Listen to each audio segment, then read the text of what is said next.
My name is Keen Decker, and I'm here to invite you to an evening not like most others. An evening where 4 streamers are pitted up against one another in hopes for fame and fortune. Will one streamer rise to the top and unlock fortunes like no other? Or will they all fall victim to the horrors of Marth's Dungeon?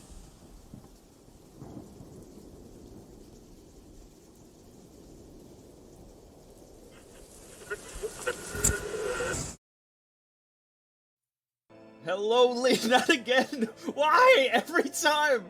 Okay, Nobody said anything! Hold on! Deactivate, activate. Okay, we're back. For some reason, switching in between seeds completely disables my camera, but we are back. And welcome back to Marth's Dungeon. I know it's been a little bit, so a quick little summary. We had a bit of a situation happen with Alice in which her father called her, told her to return home immediately. Marth and Alice had a little bit of a exchanging of words, a bit of a fight, and Alice ends up leaving. Lookdown ended up following Alice outside, and just as she was going to leave, Lookdown asked her to remove one of his cuffs. And as she leaves, Lookdown just kind of falls down to the ground, feeling kind of just extreme pain, internal pain. That has been kind of the theme as of late, but this one kind of just hits a little bit differently. And Alice kind of leaves view. She opens up the gate to Hellspring and closes it, leaving. Look down. After a couple seconds passing, Servia Daniels shakes your shoulder and says, "Champ, what are you doing?" I don't know. Well, you have a good set of legs on you. Get up. I stand up. And he is going to kind of look towards the King's Coven and then look along the road towards where Alice left and say, "Listen, you've been wrapped behind iron bars for 50 years of your life, without any form of satisfaction, without any goal, without anything to look forward to. Don't let this be the thing that escapes you. Finally, you found something that you're looking forward to, that even a blind man would notice. Look down, I have waited for half a century, at least, to understand more about myself. I can wait longer. Today is the first step of your life. Question is, are you going to reach out to it?"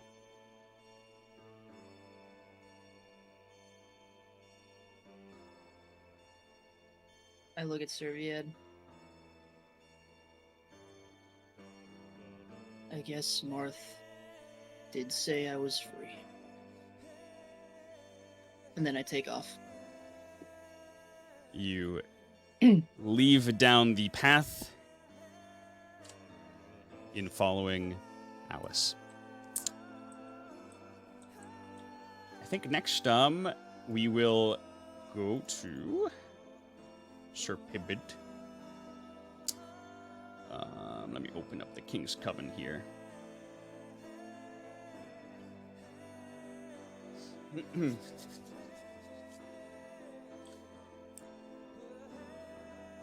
Ooh, load! Load! Onk, onk. Oh, let me just disable the fog. There we go. I don't know why there's so much fog in here. Oh boy, howdy! They hotboxed it. Jeez. Pivot, you opened up the last time we left off with you. You opened up the Schlacht to kind of look. Were you looking for a specific passage? Were you looking to just kind of read anything in particular? He's kind of trying to get a general idea for what the Schlacht is all about first. Mm-hmm. And then he'll specify his reading later. So he'll just read the opening pages, I suppose. So you go to open up the initial pages of the Schlacht. It is written in very, very old, very, very cryptic, and hard to read chaos. And as you're kind of flipping through the pages, all of it's very, very old. Some of the pages are extremely tattered. Still very much so in place and legible. But you can tell that this is very old. However, almost seeming as if it was put in after the book, you can see that one page in particular has a much brighter kind of sheen to it. The page seems much less kind of ancient than the rest of the book. We'll take a look at it. You flip over to this very kind of white light page, and this is written in nickel tone, which is a bit odd. And the passage reads, "The child was born in secrecy within the meadows of Thace Woseshar, beneath the darkest natural stone canopy and away from the eyes of the ever-knowing creator. Niall underwent tremendous pain, the likes of which she had never felt before, and likely would never again. And thus she shed a single tear from each eye, one of blue that radiated brilliantly, filled with the bliss of a mother's love, and one of red that glowed a malicious crimson, representing the blood she had sacrificed for her child. The child was beautiful, but unlike something Niall had ever seen before. For he was no nickel mention, and was not threaded into being from the Creator's thoughts. The child had scrollas of onyx that pierced his mother's heart. The touch of his ears were soft like a nickel mention, and folded into her hands like light, fluffy dough. Niall placed her hand onto her breast and then gently to her child's forehead, gifting him part of her soul. Between the raging tides and the soft sandy bays, the mountains' peaks and the valleys' curves, I would give unto you the world, for you are my purpose, the bounty of my body, my..." She whispered in the child's ear his name, and laid him in a bed of satinwood and stone. But the child soon after began crying and shivering. No matter how many layers she laid upon the child, he endlessly shook. Niall lifted the child into her arms and cradled him. At last his shaking ceased, and his tears did dry. With each dance of the sun and moon across the fritted nickel sky, the child grew, but also regressed, for the newborn was becoming thin and fragile. Despite all the water she gave him, his lips were dry. Despite the luscious fruits and rich grains she fed him, he still hungered. He screamed and sobbed, but Niall could not comprehend what it meant to be nickel. It was a week after the child's birth that he began to fall sick, his ribs visible and his stomach concave. The end was beginning. He was dying. The primal nurturing spirit of a mother's love gained precedence over Niall's mind and body, for if she lost this child, which she sacrificed both blood and body, she would forever be lost. With a lack of time and no answers, Niall folded like a wave against the rocky coast and called for her father. O Father, I have failed you. This child of mine, which I have harbored in secret, cries but cannot speak, hungers but cannot be satiated. Take my light and spread it to the far reaches of Nickelmentia until it fades and dilutes, but save this child, for I have now seen shape, seen the form of a mortal's beauty. This body is soft but solid, his breath tangible, and his tears as salty as the seas. He is a precious gemstone. I fell prey to temptation and created life outside of your kin, and for that I shall pay. But this creature of flesh and bone shall inherit this world with all its riches, with grace and dignity, should you simply give it a chance. Niall's words came to an end, and a thick, cumbersome silence filled the room. Father, she whispered. The hollow cave grew darker as the sun tucked its head beyond the snow-capped mountain peaks. The moon, ashamed, did not show its face that night. The child's skin, which had once had warmth of a small ember, was now chilled to the touch. Niall cradled her child and closed her eyes, not knowing what the morning had in store. Like a stone tablet enduring a sandstorm, for years, Niall awoke, altered. The sun she arose to was not the radiant ball of pure white light that comforted her like a blanket of warmth, but an orange, blaring crusade of heat that stung her skin by simple exposure. She placed her hands to her face and felt a soft, nostalgic feeling that she had once now forgotten. She had become human. Memories of her life in Epinesis, the murder of Edilith, the birth of her child, all of it gone. As Niall looked out into the once plentiful fields of Thace-wo-Sechar, she saw nothing but a wasteland. Sand, and only sand as far as the eye could see. Her child was gone, and with it the red bloodstone she had gifted him. She would never see him again, so it was ordained. The Creator appeared before Niall and reached for her hand. Niall cried without knowing why she wept. The Creator embraced her and as she was his child, and thus loved her unequivocally. Child of God and proprietor of order, fear not, for your tears shall not sully your title. Cry in my arms, for it will be the last time you embrace your father, and the last time you feel pain. She spent 3 days in her father's arms. By the 3rd day, she began to feel a sensation that which she had never felt before, the feeling of hunger. She was beginning to learn what it meant to be Nickel. However, in her possession, and as far as the eye could see, there was no food to restore her, no water to quench her thirst. Daughter of God and proprietor of order, you must leave this place, for you are no longer allowed to see its splendor. Travel west until you reach the seas. Beyond its restless waters lays a land which you and your children shall inherit. This race, which I shall name humans, have been adopted by me. They were born of sin and thus need a light to guide them, a radiant soul which beckons order, be restored when tattered. Niall, goddess of order, your father gives you this final boon. The Creator paused and placed a beautiful blue stone in her hand that shined majestically. It eased her heart. This stone, made from a nurturing soul, will allow you to seek my counsel wherever you are. Whether oceans or worlds away, I will be here in your palm. Never let this gift go.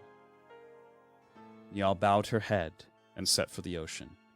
The journey was long and arduous. Niall was dehydrated and starved, but left undeterred. Her destiny was but a journey away. And that is where the passage ends. And the rest of it, you can't quite read. It is just, like I said, two kind of old chaos. Too old, a bit too messy. For Yes. the moment. Okay. Wonderful. Mm.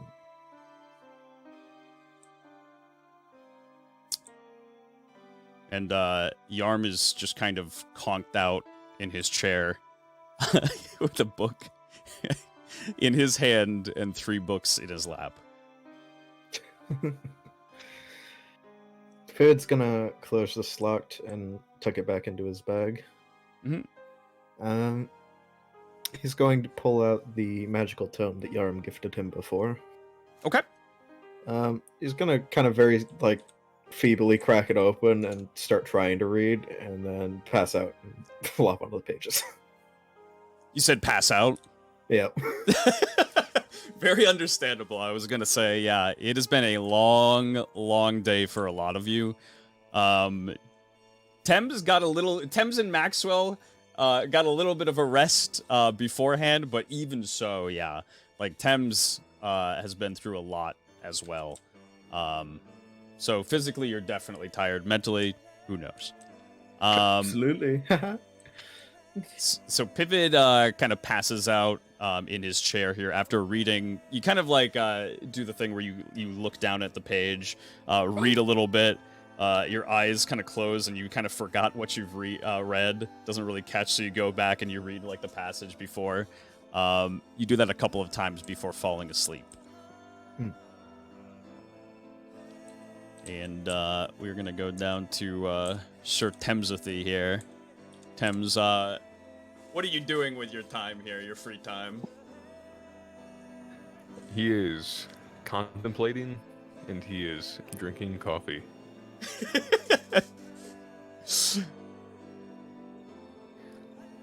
I would say for caffeine, at least, that caffeine doesn't exactly make him less tired. It just makes him more jittery. Yeah, you definitely... actually, just roll me a con saving throw really quickly. Okay, we love those.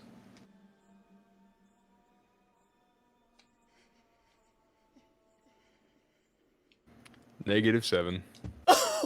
Okay. Yeah, it's been a hot second since you've drank coffee, especially coffee that was really, quality, highly concentrated, bean juice. And so this is, really... It goes, right to your stomach, and you just feel extremely jittery. You are filled with energy in the sense that you kind of can't stand still. Your hands are kind of just shaking. Maxwell turns to you and he's like, "Oh, buddy, you okay? You're looking a little spastic." I think that this is doing its job, but not quite how I expected it to.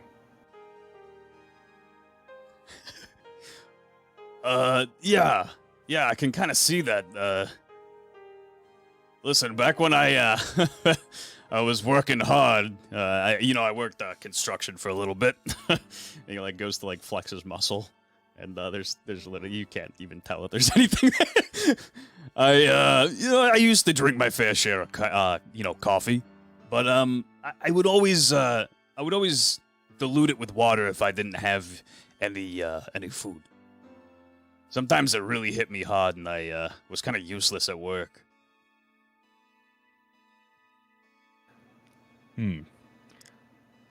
What exactly did you do in your job? Well, it was only for a couple of weeks, but, I tried to pin down a job. It was my first, potential job. And, well, I mean, it's kind of started off, oh, shit, okay, how do I explain this?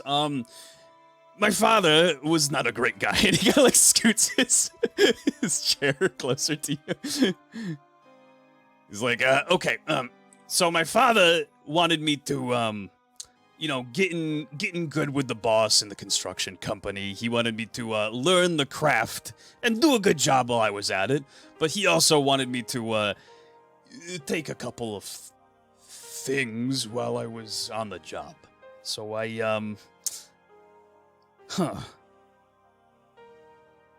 when I first started, they didn't really trust me all that much. They didn't trust me to do much at all. I didn't really have prior work experience. I just kind of, nailed some boards into place and did some measurements for them, and that was about it.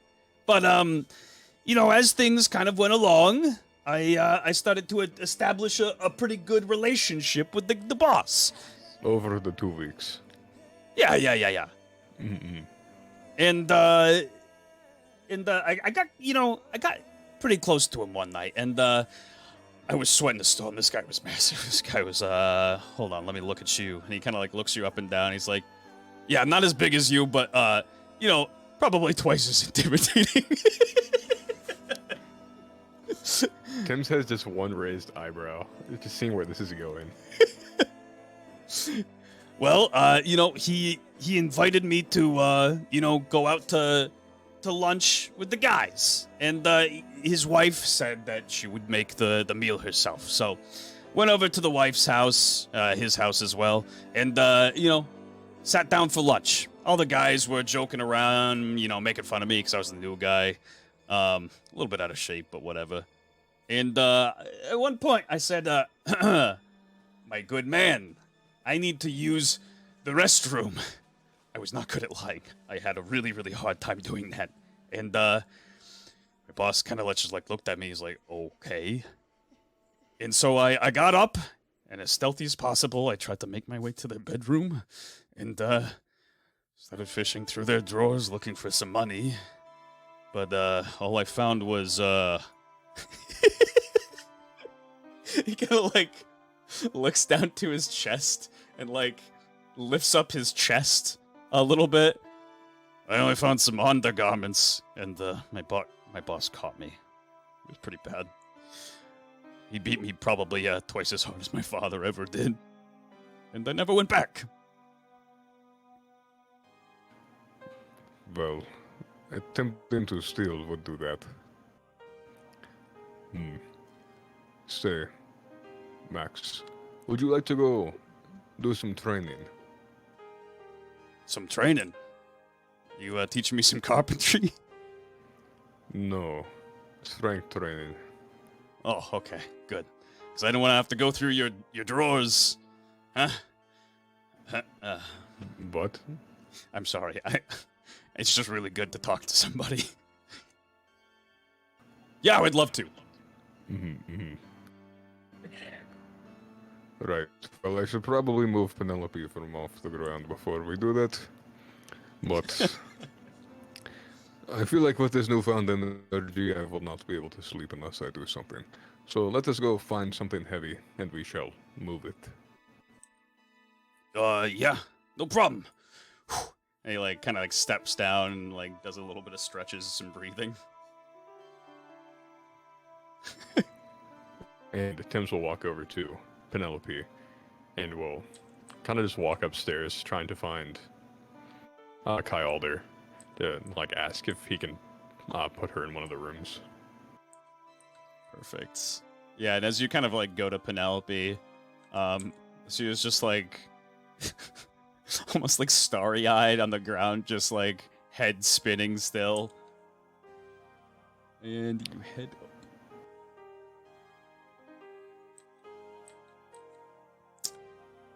Kyalder is indeed just kind of sitting and watching the wood burn in the fireplace. Kyalder, that's your name, correct? I would like to put Penelope in one of the rooms for the night until we return to the castle. Avribidicio. Well, yes, I suppose we could do that for you. We don't have probably much time before Macalite takes over at King's Coven, but I think that we do have a couple of days. So you are more than welcome to use the facilities. That is appreciated. And Tim's will just turn around and walk back down. And Wait. make sure you get Penelope, bring her to her room. Thames, there's a fire there. You know what to do. So true. Tim's picks up Kyle there, puts him in the fire. Oh no! All right, roll a strength check. Yeah, you go to you go up to Penelope and she kind of like sits up and she's like, I don't feel so good. You have a room that you can stay in. You're at the King's Coven. Oh, but I have a room at home. You do. But you have another room here. Whoa. and she kind of like excitedly gets to her feet a little bit too fast, starts like, "Whoa." And she goes, Okay, where? Good question. Let's go upstairs and figure that out. Perfect. You both head up the stairs.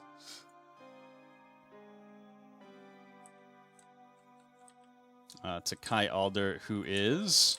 Good question. Where are you guys gonna stay? Look, if you put him in the fire, there's an entire house you get to take. There's quite a few. It's the entire right side. Yeah. Unfortunately, I'm actually, this person never existed. Crazy. Oh It's god. incredible. You don't want to be on the right side. Kai Alder, as you kind of get up from the stairs, that's where the scary ones sleep. Right. Oh. We haven't done that Yeah. yet. You kind of round the corner when you get up the stairs, and Kai Elder has opened up he's opened up a door right here for you. Oh boy. Oh my. That's a door. That's how it works. Yeah. Tracks. Tim's will walk over.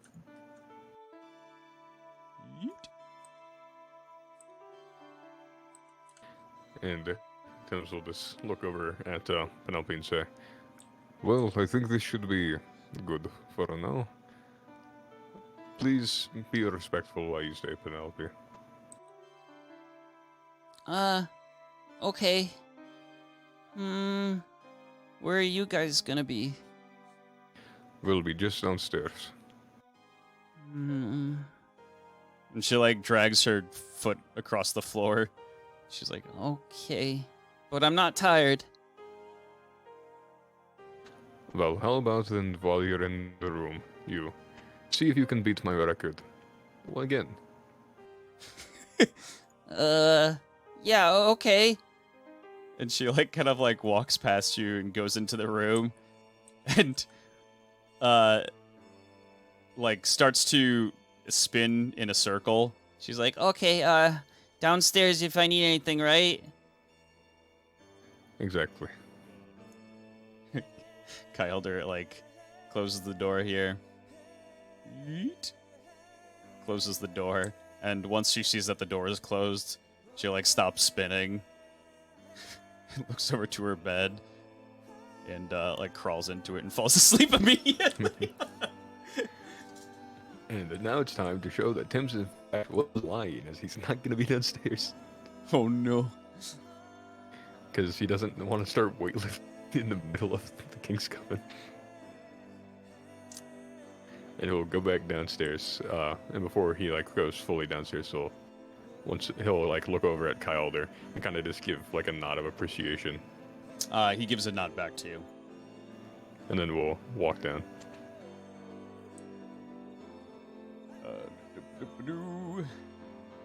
Lay down. You head back downstairs, and Max is like downing like a couple of things of water. Like he's just pounding one, and he's like, again. Okay. Grabs him another cup of water, brings it over to him. He downs it. Okay, I think that's enough. I think I'm pretty filled up. You're going to puke up water whenever we work out. No. I'm like a human like machine. I can. It's like a grinder. You know, like I can hold a lot of it. What? A grinder. You don't grind liquids. The way I do it, I do.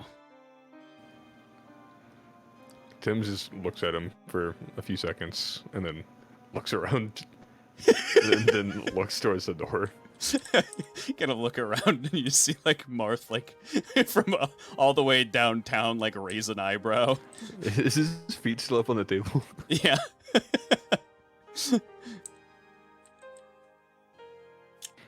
And Tim's will walk towards the door.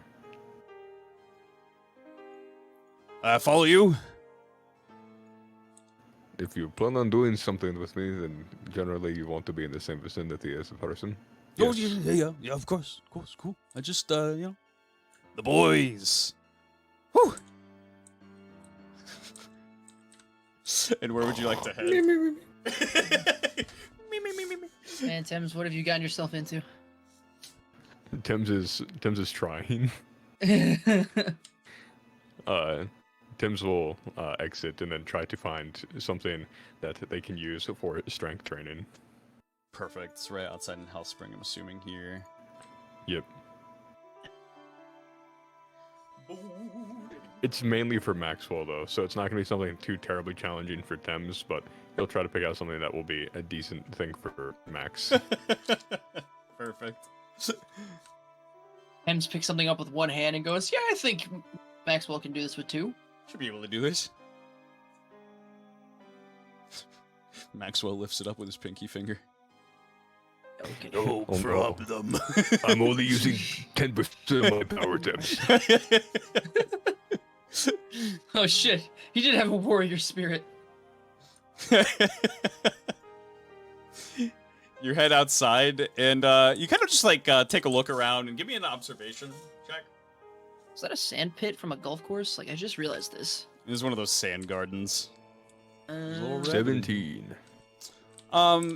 Around you kind of see like, you know, a couple of logs that have been split open, or sorry, from a cut down tree. They've been split and kind of prepared to use inside the King's Coven. You see quite a few big rocks, but there are also some kind of smaller rocks that you could easily, lift. It's kind of like, decent training, weight training, I suppose. And then there's the water aerobics, but that's pretty much it. Thames will go get a log Perfect. and bring it back to Max. Bring a log. Hey, it's something he's as useful as. Oh, that's sad. Thames will hand it over to Max and say, "Now run up and down the street with it 5 times there and back." Okay. How do I? He just kind of grabs it from under, and holds it like he's cupping it under with his 2 arms. He's like, I've never Put it really on your done shoulder. Shoulder, okay. And I'm gonna have him do a strength check for this. Well, Maxwell. Oh! He actually not 20s it. Okay. What the Only fuck? 10% of my power, Thames. Yeah, you hear a whoosh, and he kind of lifts up the log. It's not anything impressive, to be fair, but it is impressive for Maxwell standards. He kind of gets it right up over his shoulders in one take, and then posts his arms around it. Okay. Yeah, this is no problem. This isn't too heavy at all. Now run up and down the street 5 times. I will be joining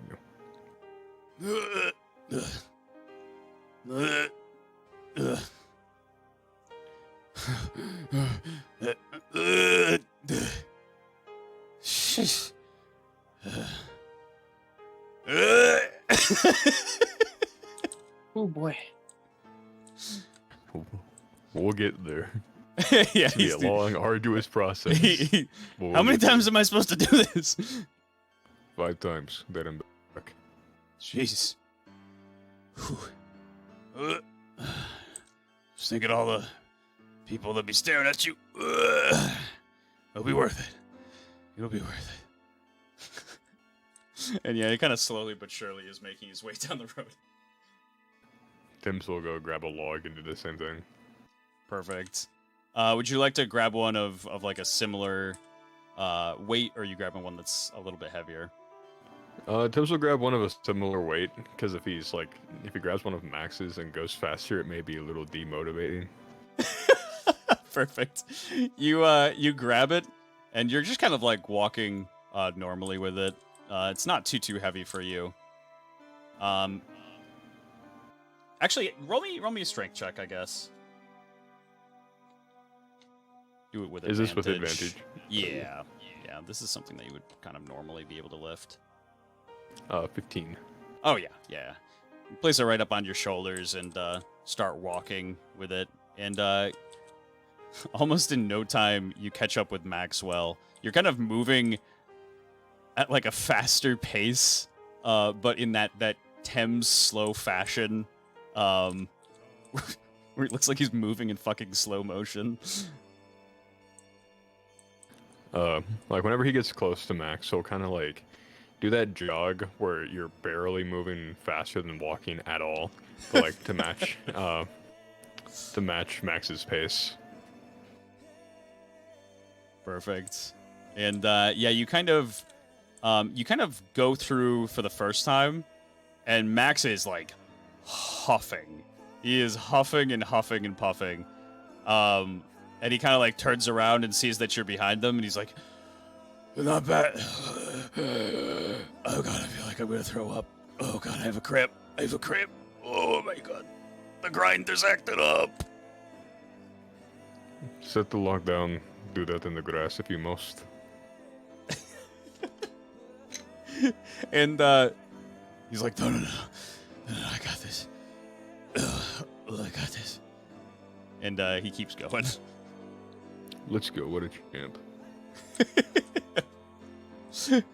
And you kind of go back and forth with him for a couple. He's definitely slowing down. And then, like, once like they kind of finish their whole thing, Temps will say, "Right, that's a good start. We'll be doing more of this, and I'll be teaching you how to use weapons tomorrow. Get some good rest. You'll need it." Yep, no problem. Oh, one more thing. Yo. Maxwell, if you really want to get into good fighting shape, and you really want to help out around here, no more drinking. Yeah, you're right. All right, I'll try. Great. I'm going to go see why Marth had that devious smile on his face. No problemo, buddy. Just gonna do a couple of stretches, and I'll meet you up. He'll like walk towards the door and stop, turn back and say, "Seriously, if you want to have any performance whatsoever, stop drinking." And then we'll turn around and go back in. Oh. Yeah. No more drinking. Sets down the log. Kind of just like sits on it. What do you think, Dad? How am I looking now?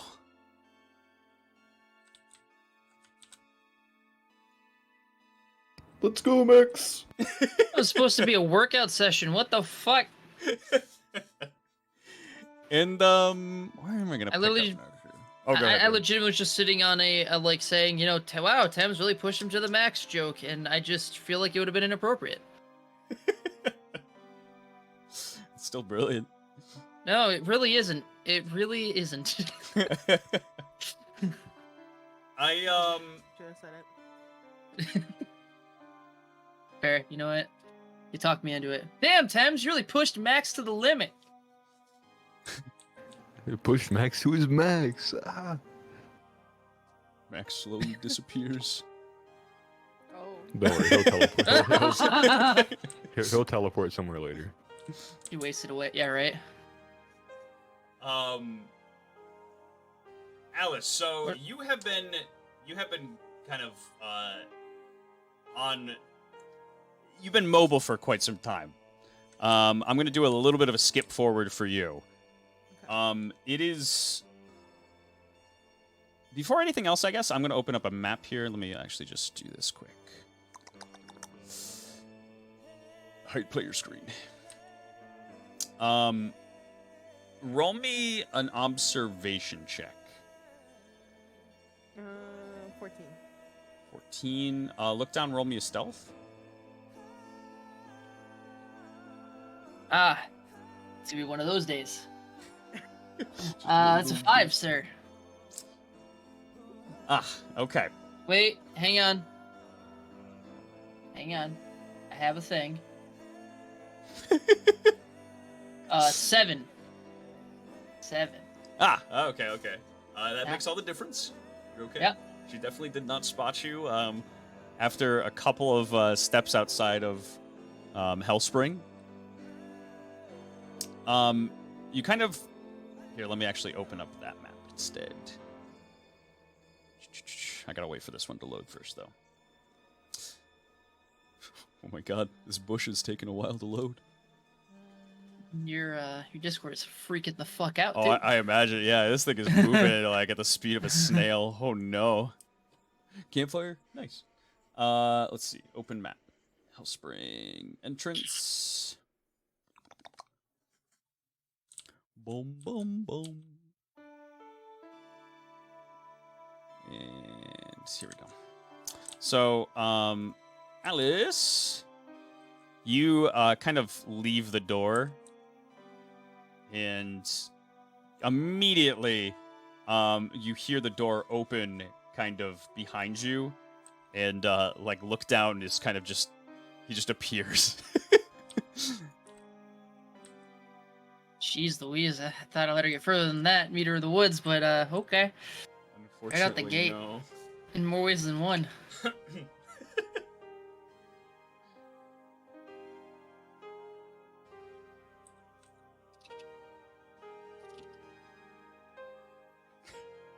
Would you like to keep moving, or would you like to do something?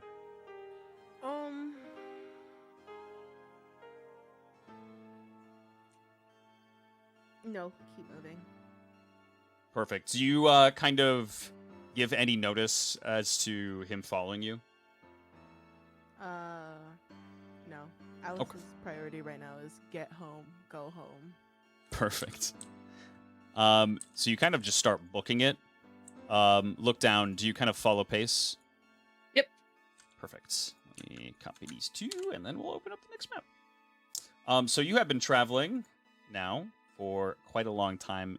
It is the sun is now down, and it is nightfall. And Alice, you know that in half a day more, you'll be able to reach Reddish, no problem.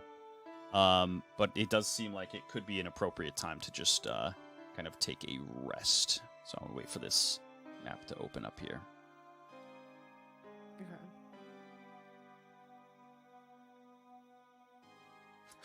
Oh no, It's like the like a bushes. laser light show. I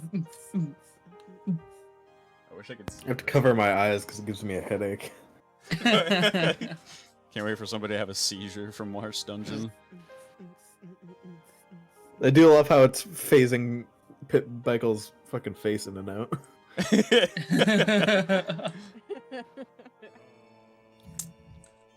So, as you kind of, lay out everything for the night, you pitch yourself like a small, kind of like tent made out of sticks and leaves and moss, and you kind of fan out your bedroll. There's a campfire nearby where you've kind of collected some twigs and branches, as well as a little bit of, various wreckage along the way that is good burning material. Yes. Let me turn down my music too here. Oh, let me make it night as well. Whoa. Night time. But it's real in the game. If it's night in the game, it's night in real life. Oh. Looks outside.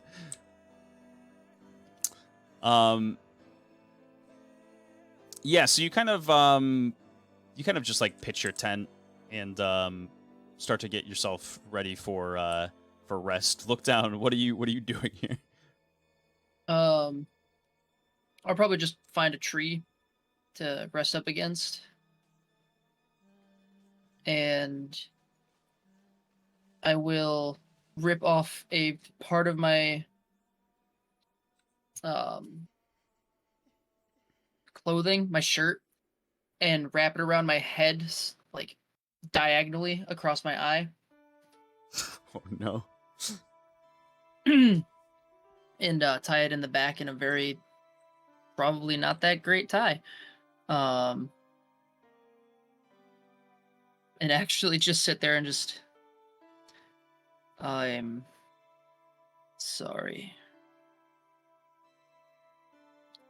I don't mean to hold you. Oh. No problem, champ. Listen, like I said, we've been kind of together for so long that what could Oh. even another... Oh? Not you. Huh. What are you, who are you talking to? I point to my eye. Champ, what is, what's going on there? Some monster, I suppose. I don't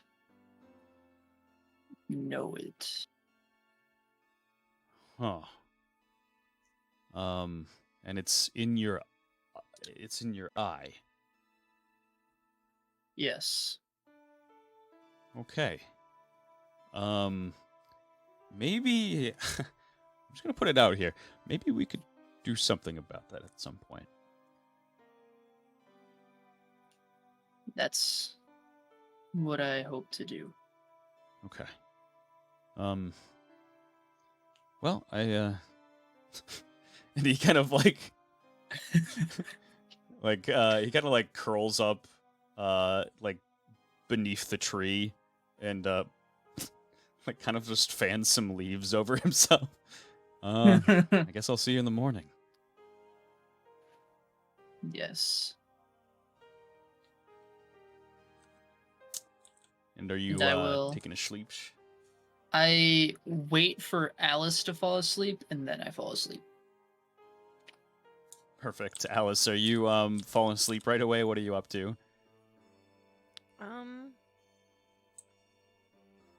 Probably, yeah. Perfect. Kind of crawl right over to your bedroll. And the fire is, I know it's not showing it per se, but is blaring kind of brilliantly, keeping you nice and warm throughout the night. I love invisible fire. The invisible flames. I'll put some wood on it too, so it stays that way. Oh my god. Thank you. Alice is so sneaky that even when she sleeps next to a fire, the fire rolls a 20. Holy shit. And time do pass for both of you. If you've taken any damage, need to restore any of your abilities, you have taken the effects of a long rest, so you are good. And morning comes. Look down. You kind of wake up before Alice, as you just don't really get much sleep. And would you like to do anything in the time before she awakes?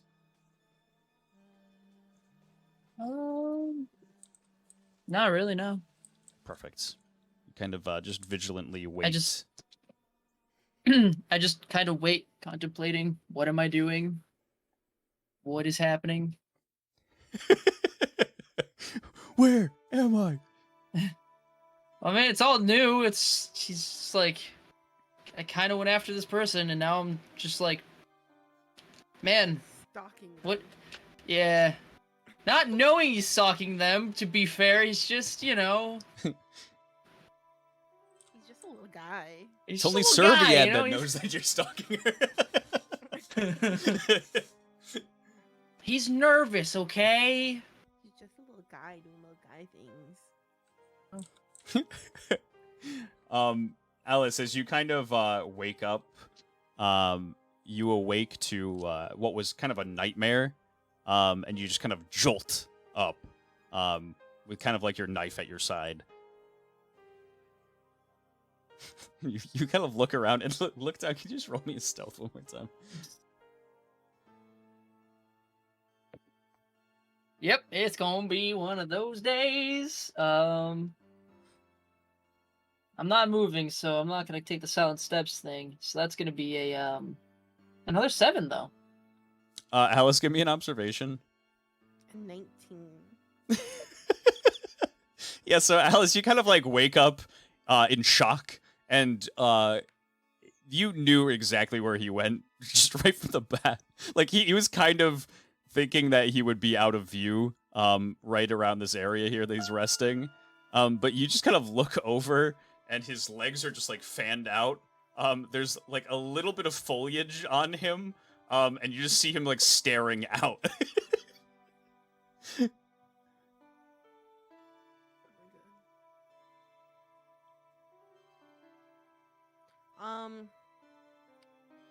Since Alice really didn't give any indication that she knew he was there, she's just gonna throw her knife to miss, obviously, but throw her knife at the tree, like in the bark. At Lookdown's tree here? Yes. Oh god. Okay, let's see how far away this is. 5, 10, 15, 20. Or sorry.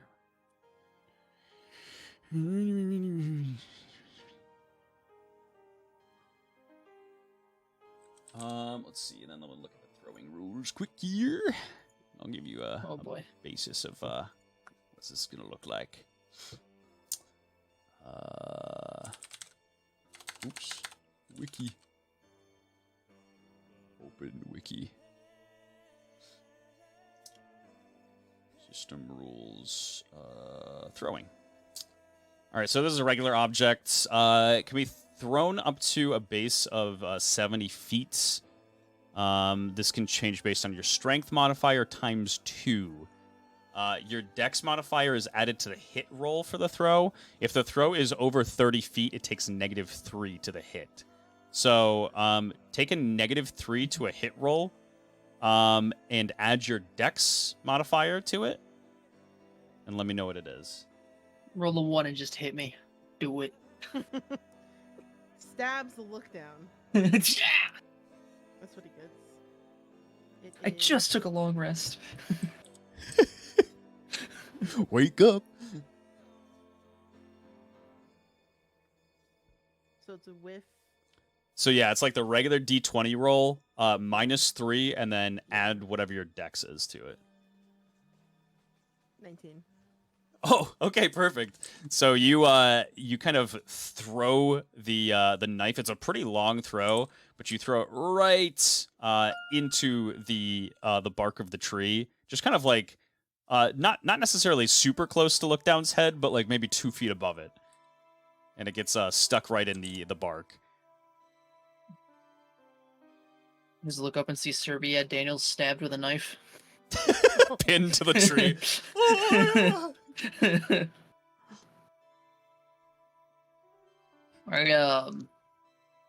Well, I can't look up, but I will reach for the knife and pull it out of the tree. Perfect. You can grab the knife in your hands. I will be right back. Sure.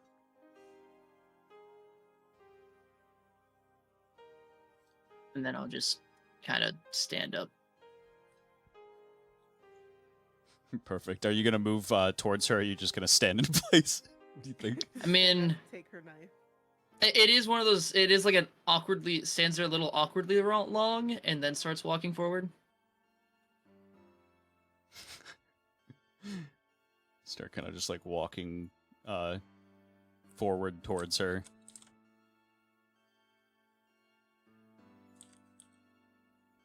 And when I get close enough, I just sorry, and then hand the knife back. How did she know we were there? I don't know. They're hidden so well. I even lost ourselves for a second. It's crazy.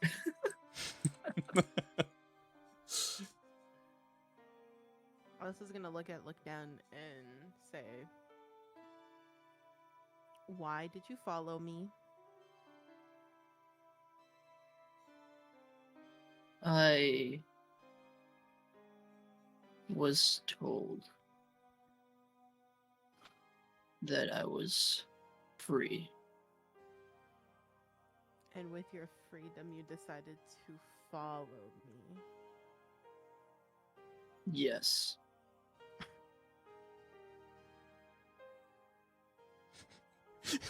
Serviat gives you like a thumbs up. He's like, yeah.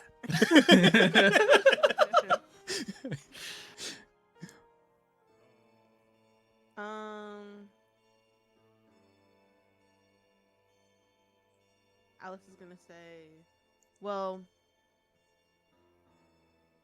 I don't think it's smart to follow me. The only reason why I didn't tell anybody else where I was going or that I was going besides Marth is it's just safer that way.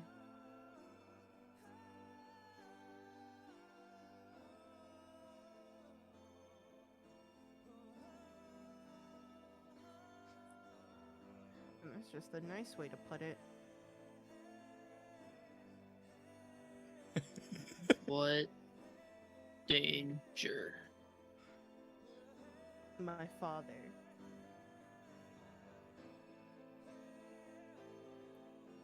Just a quick question. Do I Yes. know what a father is? Not the term, as it is. You've seen plenty of, families inside the cells. So you kind of understand what the dynamic of like what a father and a child would be like. But I've never heard the word. Yeah, exactly. Gotcha. What is father?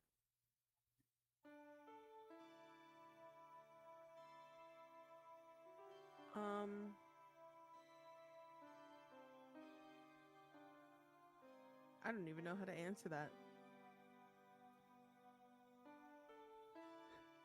In the storybooks or in just walking around and seeing in towns or villages what a father is, I don't even think my own follows that. But that's what I call him. That's what he is.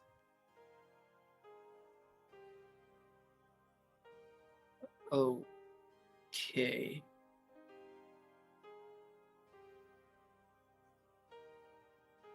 And he's Is very dangerous.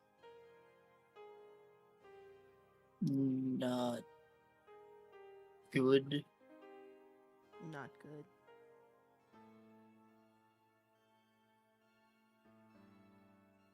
But I guess the apple doesn't really fall that far from the tree, to be honest.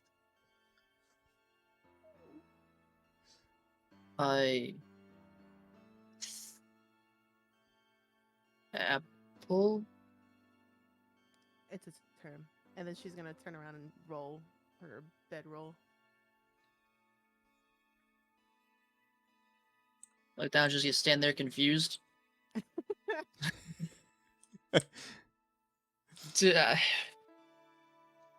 What's a figure of speech? This is too damn much for my mind.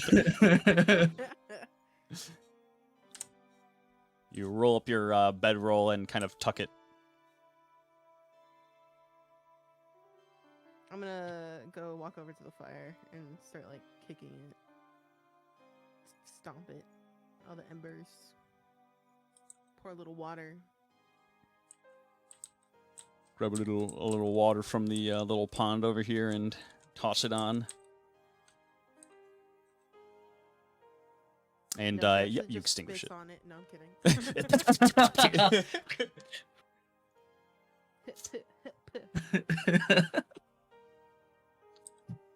And yes, you do. You extinguish the kind of embers that are left inside of it.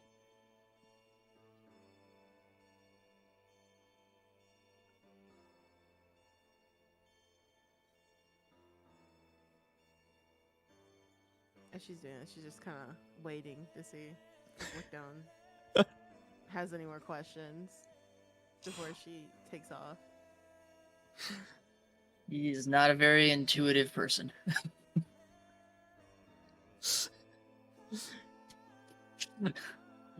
And whenever she takes off, he just follows suit. Like, he's not even hiding. He's just walking with, basically. Or a little behind, but... She's gonna turn around then after, like, kicking down her little makeshift fort. Just continue walking forward and then stopping and saying, it'd be a lot safer if you just stay with Marth.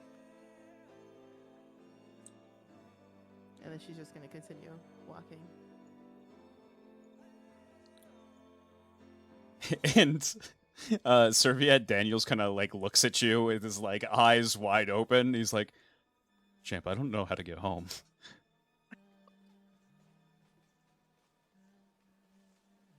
Do you remember where we came from? No. But I know where we're going. And then I keep following. All right.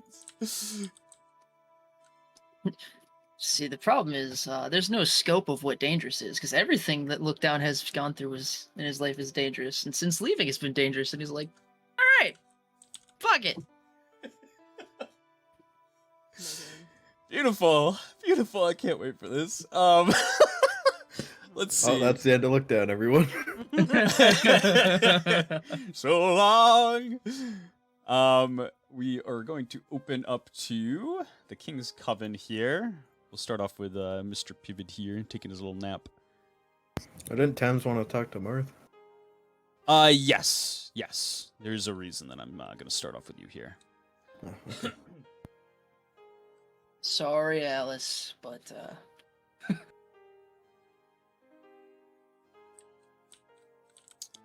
Head up here. I mean, at least Look Down isn't somebody that's gonna bug you the entire time. You know, he's just gonna chill. That's true. He's just going to be Until there. they get where they need to get. And everything will It's be like fine. Alice. Every time I think of like the call and her dad saying Alice, I think of like Alvin and the Chipmunks, Alvin. Oh yes. Oh, no. Alvin. What the fuck did you bring in here? Pivot, you Sure, fine. you kind of doze off and fall immediately into a pretty deep slumber. Like, you are exhausted, if I'm going to be honest. And you kind of start dreaming about a couple of different things. You start off by kind of just dreaming that you are in a large field filled with plenty of people and animals, all kind of running around with each other. And as soon as you approach any of the like kind of humans, scale coats, they all kind of shun you. They won't speak to you. And as you go to speak to the animals, you notice that your mouth is stitched shut, and that you can't form words to speak to them. So you reluctantly sit down in the field and just feel the hot sun kind of bear down on you. And as that dream kind of starts to come to a close, a brilliant light kind of blooms in front of you, almost blinding.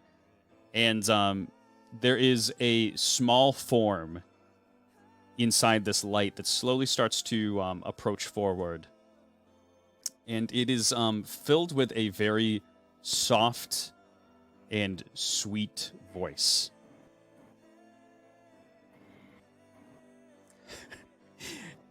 And it simply says,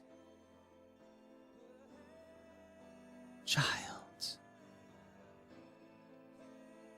I'm so happy to finally speak with you.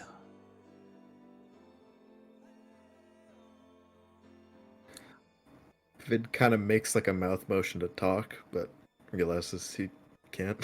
He just kind of shuffles back a little bit. And yeah, your mouth still being kind of stitched shut. You go to speak, but it is just a mumbled hush. And the voice once again says, Your mother, Reina. I did love her so. Is she still alive? and the stitches slowly start to come apart, and you can now speak.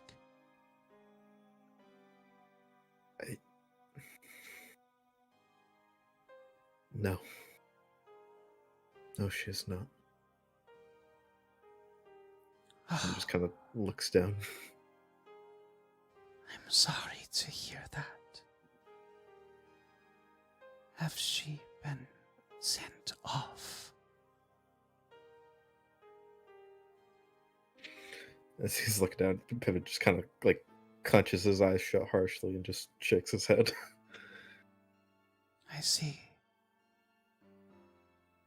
I wish for you to send her off. It would be a great honor to be sent off by the child she so deeply loved. Will you meet with me? Who are you? Just gonna kind of glance up at her. A dearest friend of your mother. Should you wish to see me, all you need is to point to the sky. It will give you a guiding light.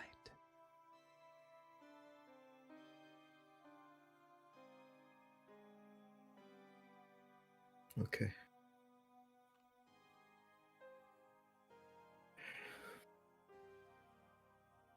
Where are you, child of the fell angel? What path have you set upon?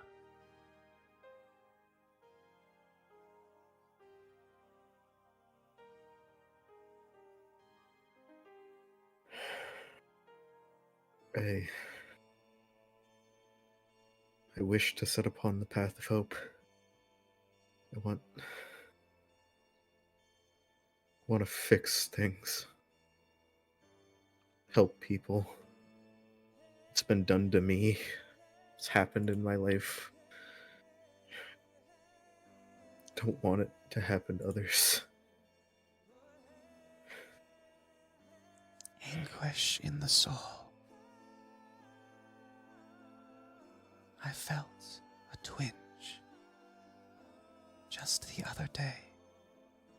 I knew that this child of fell angel still drew breath. It is so good to see you. I wish for us to set the world right together. Meet me at the Sending Tower, child.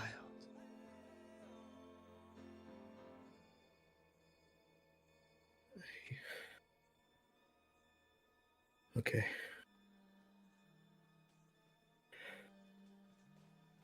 Well, will we talk again? To talk to me, all you need is to simply close your eyes. And the voice kind of just fades out, and the light regresses. And you open your eyes and notice that you are still inside the King's Coven. Yarm is still very much so passed out in his chair, snoring very loudly.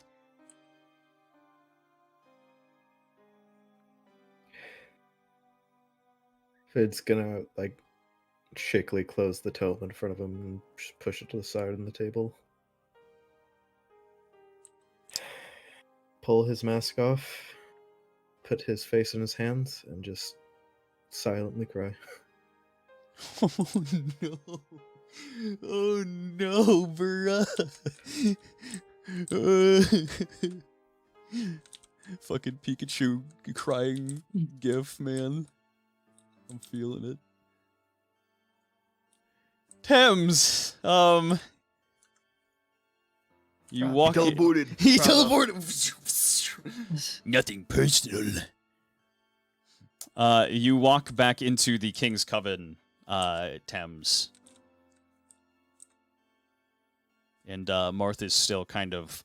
He kind of, like, kicked his feet off, and he's just kind of drinking. Ironic. I'm just gonna go walk over and sit across from him. Good to see you, Thames. What was everything about back then? Alice leaving, all that? Oh, Alice. She decided to split off from the company. So what now? Well, what now is we look forward. We find more resources, more people. We need to strengthen our forces before we set off into Mechalite. I've been sitting here thinking that perhaps maybe we could go to Trell. It might be an option. I think if anyone were to assist us, that it would be them. I just don't know how much is left here. We could go to Trell, that is true. But you do know that if they did assist anyone, that it would mean they would likely get invaded. Yes, well, of course that's always going to be a risk that they run. But I would think that the risk of a greater good for the rest of the world, finally putting the Mechalite dog down, would be a worthy cause that they might aid us in. Perhaps. But I believe that you'll find people that are most willing to fight the dog and the people that have been bit. Perhaps you're right. I can speak with Kai Alder, see if he knows of any other small hope of civilization in Petovia before we reach outwards. Is there not any other cities in Petovia that we could go to? Even ones that are Mechalite occupied. Hell, Bilms was, it isn't anymore. Sure. It perhaps will be eventually, but that is a matter for later. I think we could probably pay a visit to Vioran. It's a beautiful, splendid historical city that many of Petovia's kings were born out of. I hope that, if anywhere, Vioran would still be standing.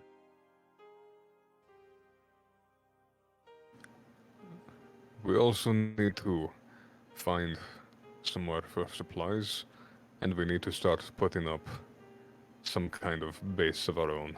We can only store so much in the castle. Truthfully, Hell, yes. all these Arabians that we'll be having in our castle, at this point, will likely take up almost the entirety of the barracks. Wait, what do you mean all? He kind of like leans forward to the table.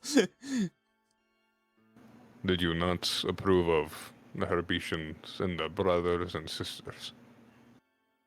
I approved of Agatha coming. Oh, I forgot about her brothers and sisters. Oh my god. You're right. You're right. It will be a bit, I suppose, claustrophobic for a little bit. We could probably pay a visit to Bilms, see if Agatha would wish to take residence there. Perhaps. Wherever we go, if we need something to cause chaos in the Mechalite ranks, I have an idea. Oh. He'll pull out the seal. And he'll say, if I can get my hands on copper and a few other smaller metals that they make into an alloy to make these, we can perhaps give these to people that wish to do nefarious things should they get into Mechalite restricted areas. Should you give these to enough people, I think Mechalite will have a problem on their hands. Marth gets a massive grin on his face and kind of inspects the seal, and yeah, it is absolutely the real deal. And he's like, "Where did you get that?"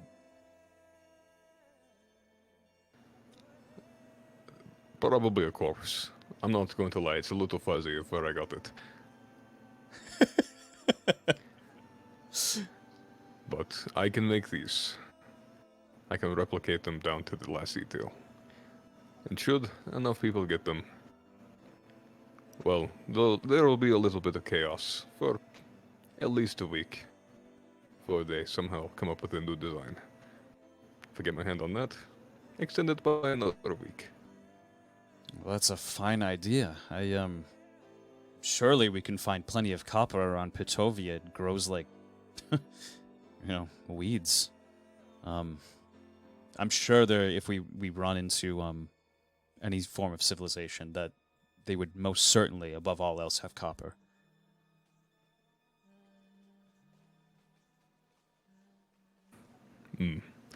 And there is the issue now that our dynamic is shifted.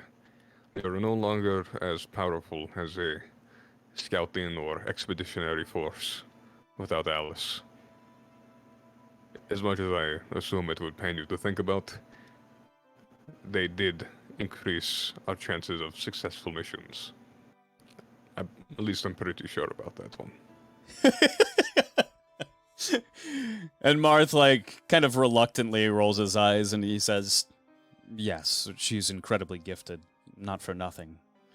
She, was a very valuable asset, at the very least.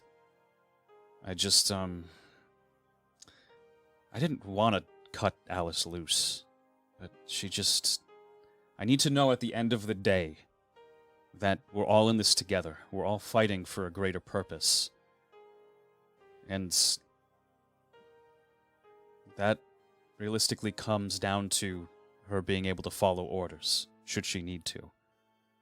I'm a pretty lax person for the most part, I would assume." And he kind of looks at you. He just looks back. And will say, ultimately, this revolution, if you can call it that, will be founded by all of us. You may be the face of it, and you may be the one that ultimately has to decide plans. But I'm not certain you can necessarily call yourself a leader, a true one, currently. We are all, in some way, a piece of this. Sure, of course. However, in Alice's instance, I'm not looking for her to think of me as a leader. Listen, half the world right now is trying to put me down, looking for me to just disappear. I gave options to Alice as to whether she could fall in line or realistically get in line. She chose neither. Probably the better of the two options. Well, I hope that does not, as they say, shoot us in the foot. and he'll begin to stand up, and will begin to leave. But before he says that, he'll says, "Oh, and one more thing. Hmm. Copper doesn't grow; it forms." And then we'll continue to walk away.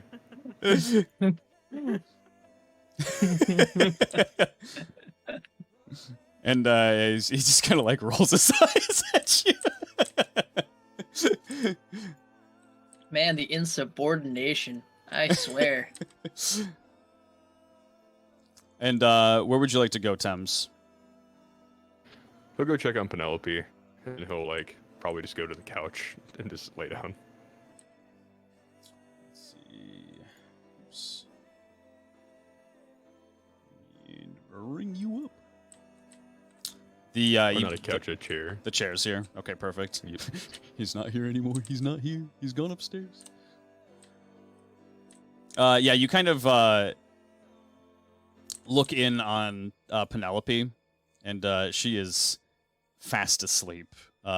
She is just absolutely conked out. Is she tucked in? Nope. Thames will tuck her in and then leave. Oh. Yep, you tuck her in, and she just gives that like and goes back to sleep.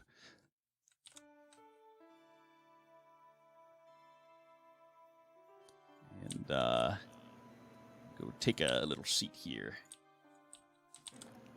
He'll kind of like sit with like the thinker pose for like a couple minutes and kind of just lean back and fall asleep like grandparents do. Perfect. And As Marth you do as is a grandparent. Marth is going to head back to the castle. He's going to go take a long rest. He's very tired. So yeah, Pivot, are you falling back asleep after you bawled your eyes out? Okay. You all kind of pass out, wake up, and it is getting closer to nighttime. It is probably in and around the vicinity of, I would say, 6 p.m. The sun has not gone down for you just yet. And you all awaken.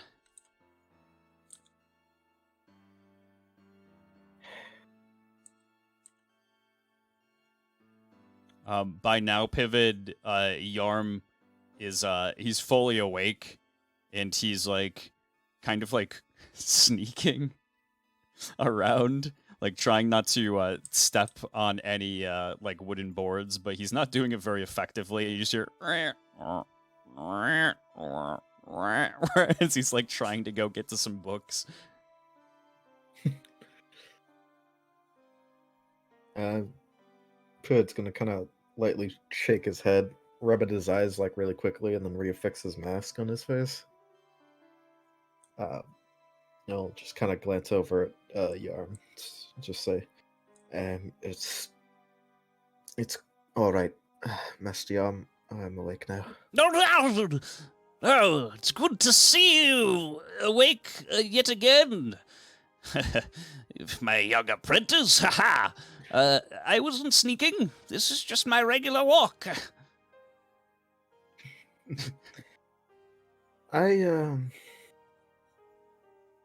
have a question for you, Master Yarm. Surely. What can I be Assistance, and he just like like walks right over the table. Magic that draws upon the soul. Yes. What would it mean if that spell were to fail, as if you had no magic left? Just fizzles out. Huh. Well, my boy, I've never had quite a difficulty in that department before. It's a good question. Every once in a while I have learned a spell or two and, miscasted it, I suppose, but I've never had an instance like that. Tell me more details. What happened? Well, I was trying to use the spell you taught me, Boning Weaver. And I had managed to cast it before, but I think that was because I was more primarily focusing on pushing it out through my magic, my mana. But when I did as the book said, I drew upon my soul. It just didn't form. I could feel the magic. I could touch it in my mind, but when I tried to form it, it just stayed stagnant. Stand up, young apprentice. Certainly. I'm gonna stand up and face him. And you kind of get out in the open here. Now, simply don't think of it. Conduct the spell as you have learned it. Very well. And you'll start casting Burning Weaver. And Yarm just kind of very attentively watches you as you go to cast the spell. And you go to cast the spell, and yet again, it kind of just instantly fizzles out. Like no flame kind of just appears, just a puff. Curiosity indeed. And furthermore, when I feel like when I try to pull upon my soul, it just doesn't give. Like it's not mine to work with.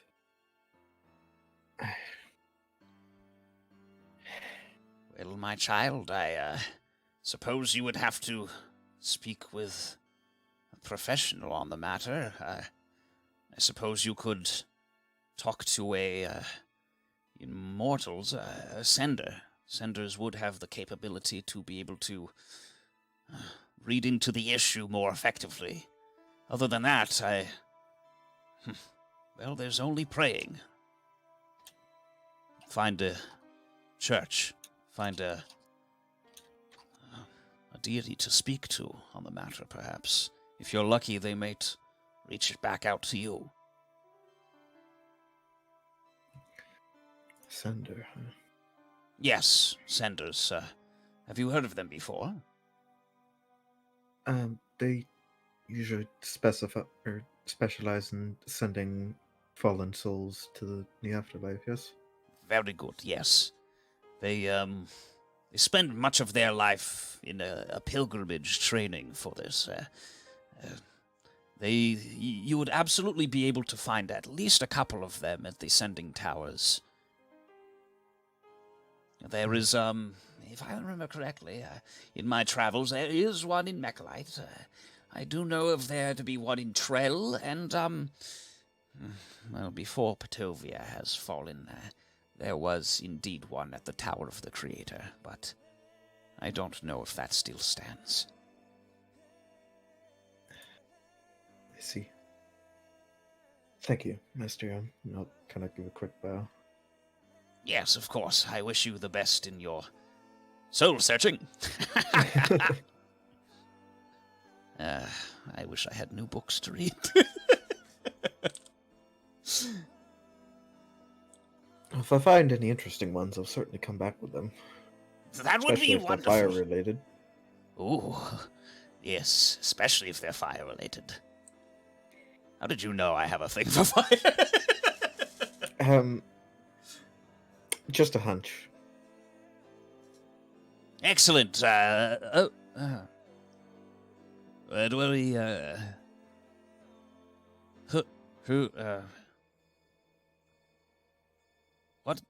what did you want again?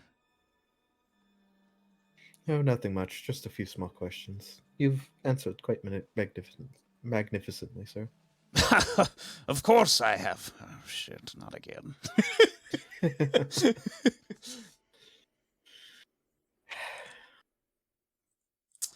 Pivot will kind of shake his head a little, trying to clear up his head, his mind, and start heading downstairs.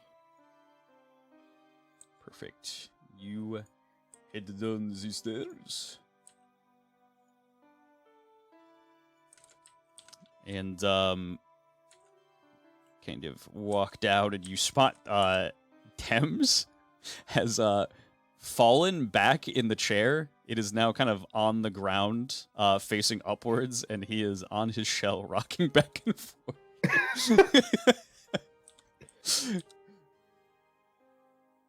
Oh, come on, not again. I'm not strong enough to pick you up, you know. He's you hear the current industrial fan noises.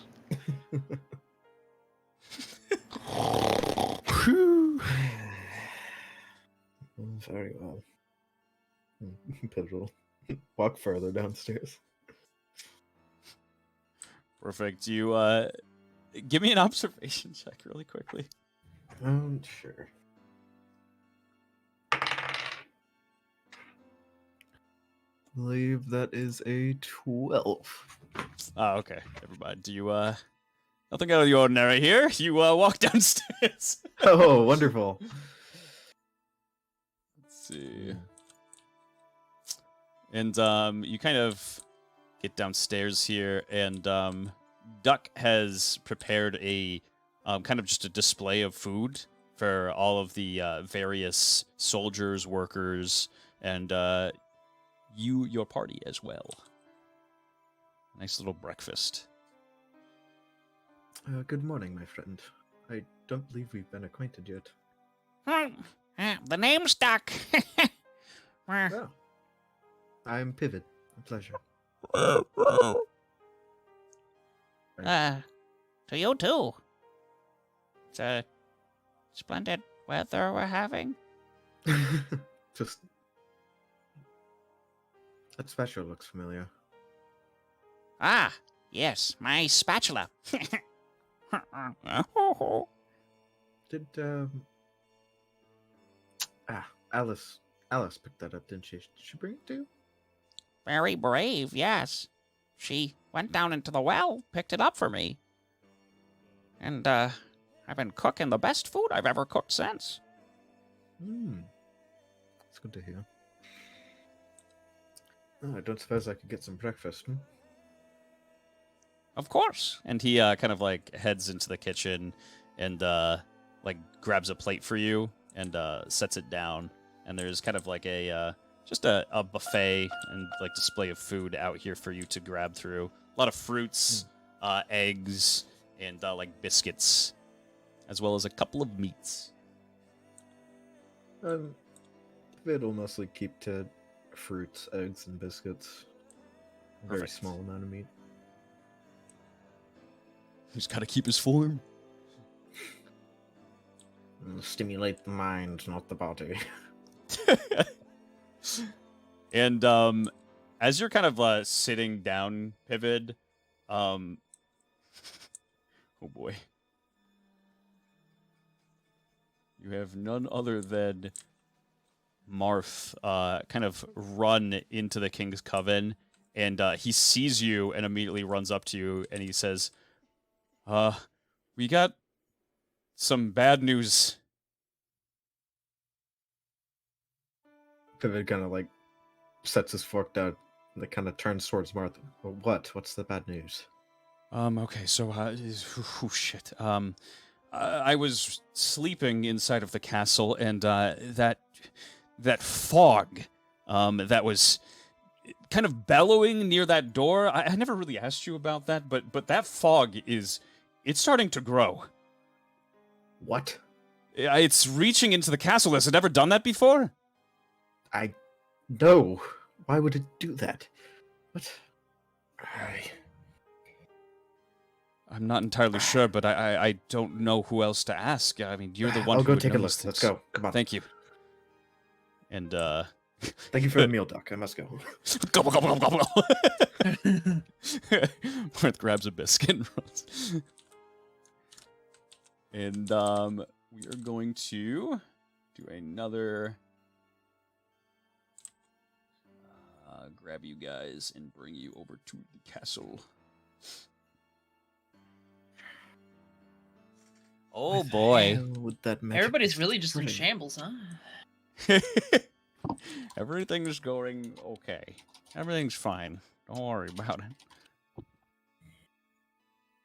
It's okay. Pivot had a good cry. He's feeling a little better now. Yeah, don't worry, you'll be getting your Oscar after this episode's over. Save it for someone else.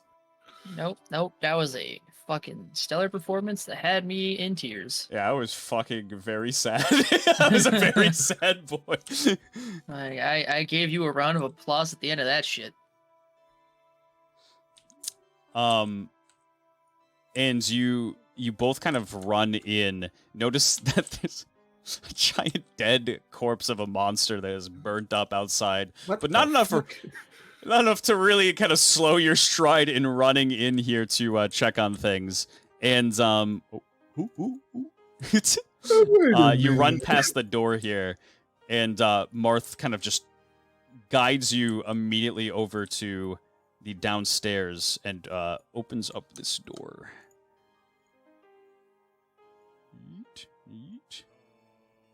And Pivot, as you kind of peer down this door, you start to see that indeed... Oh, hold on, I gotta go down first for it.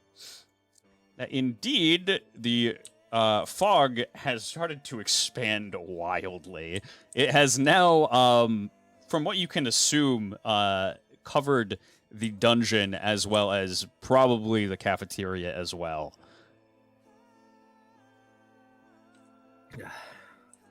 Shit.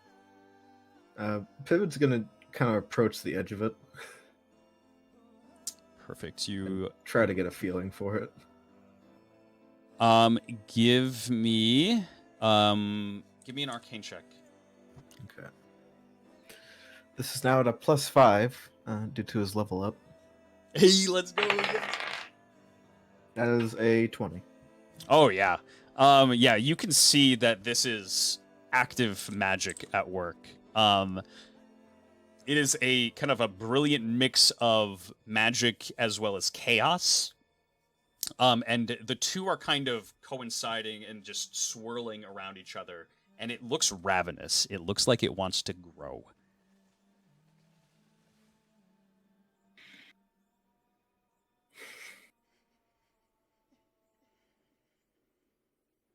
Pivot's going to touch it. Okay. Just with his hand, not like run into it.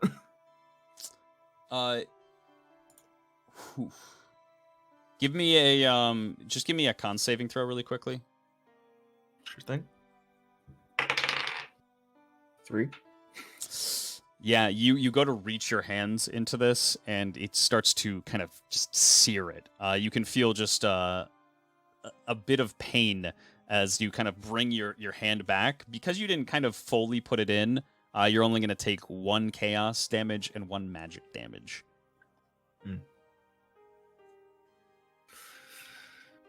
I wonder if it will save for me. Yeah. That's a fail.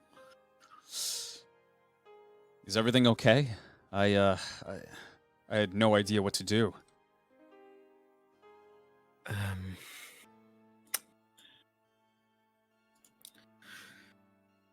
Well, this thing is going to keep expanding unless I'm able to do something about it, but it's certainly violent. I'm just going to take a step back.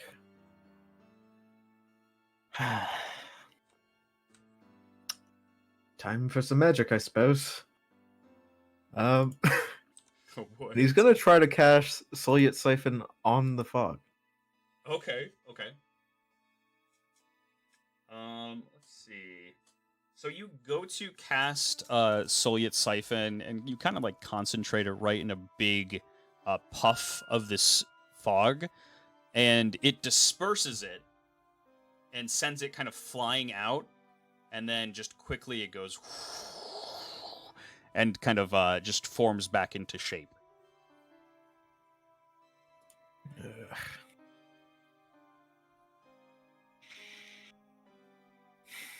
Yeah, I tried to blow on it, but yeah. Yeah, that doesn't work.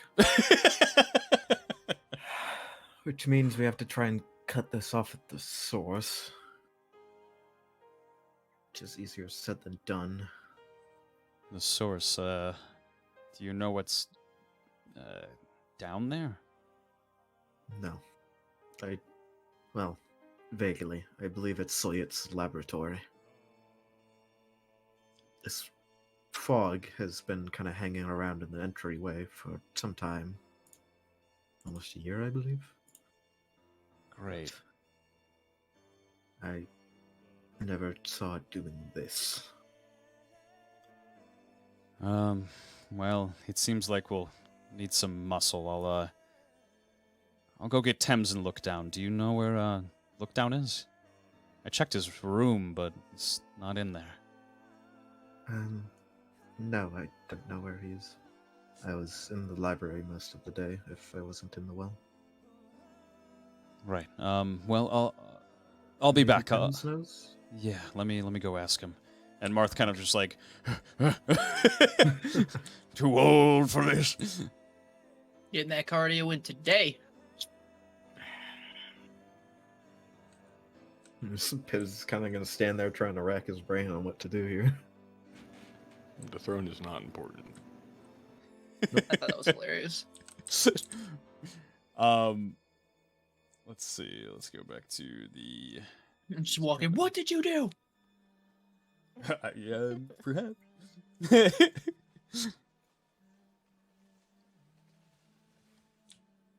Oh no, the fog is back. Why is it always come back? I don't know. Why did the fog have to expand? That's true. That would be the question, wouldn't it? Marth kind of quickly runs upstairs after kind of like looking around everywhere, and then finds out that you were just resting in this kind of lounge chair tipped upside down. And Marth is going to run behind and just kind of like grab onto the back of your shell and just like give it a shake. Tim's like abruptly awake, say, why did you knock over the chair? What are you talking? Thames, I didn't knock over the chair. Listen, we have a big issue back at home. Thames will, this time instead of taking several times to turn, he'll just flip over. And he'll say, what? Did you put that bust up by the throne? Yes, do you like it? No. But I just wanted to make sure that it was you. You tipped over my chair that I was sleeping in to ask if I put the bust up over the throne. No. Listen, we have a big problem inside the castle. There's fog from I'm assuming the basement kind of growing outward. We're gonna need to investigate it. Forfeit, then I tried dealing with that earlier. Yep, okay. Where is Maxwell? We need the meat sack to go down there. I think he's back in the castle. I haven't woken him up yet. Okay. And Tim's will then stand up. Perfect. Do you want to give me an observation? Okay. A 2. And Marth rolled a 12 as well. Okay, I rolled a 2. Oh no. Yeah, everything seems kind of just in the ordinary. You get to your feet, Thames, and Marth is going to kind of dart off towards the castle. Tim's will, not sprint down the stairs because he doesn't want to break it, but then once he gets to the first floor, he'll begin to sprint. Perfect. And as you kind of exit, there's a nice Doppelum kid that's playing with another here, and they hear just a knocking, and she's going to turn over and open up this door here, and she opens it up to hear some rustling from inside the room, and she goes to inspect it and can hear that it's clearly coming from the chest. And as she goes over to the chest, she opens it up and finds Penelope had kind of jumped into the chest to see if she could fit inside of it, and then went to go open it up, and it latched itself. And she opens it up for her, so she's not suffocating anymore. Let's go. All right, let's see. What the fuck? Like, I was actually locked in a chest, and she just did it on her own? She's just good like that. Skill issue. Oh no. Yeah, you're looked down, not locked up. You know what? When you're right, you're right.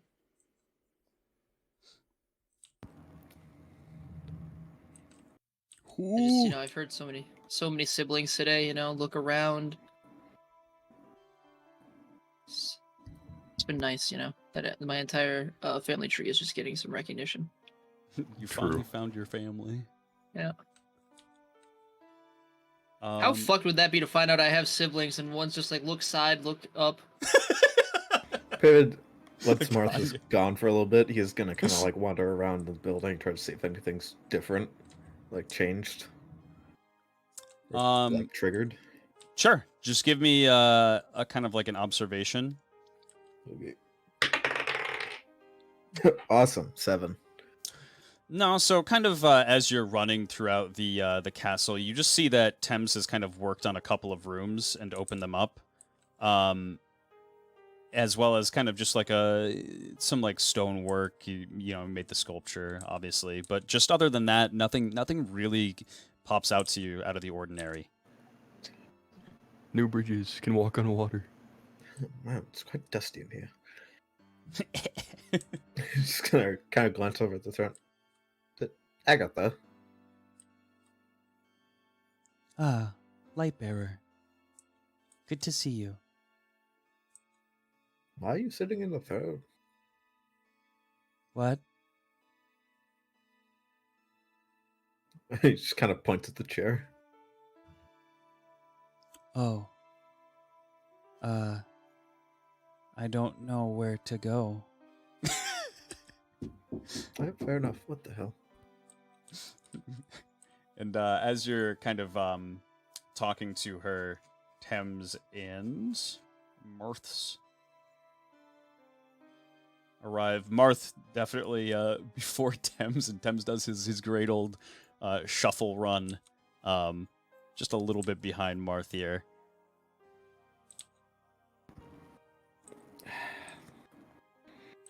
God damn it. Just kind of like gonna start walking back over towards that door. He sees Marth and Tim's like, oh, wonderful, you're here. Why is Herbitian in the throne? Never mind. Not Where's the mist? He just kind of points down the stairs. It's spreading rather ravenously, to be honest.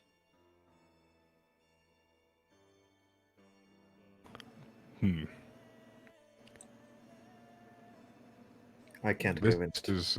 This was not what it looked like whenever I went in it. No, it usually stayed within its little zone by the door.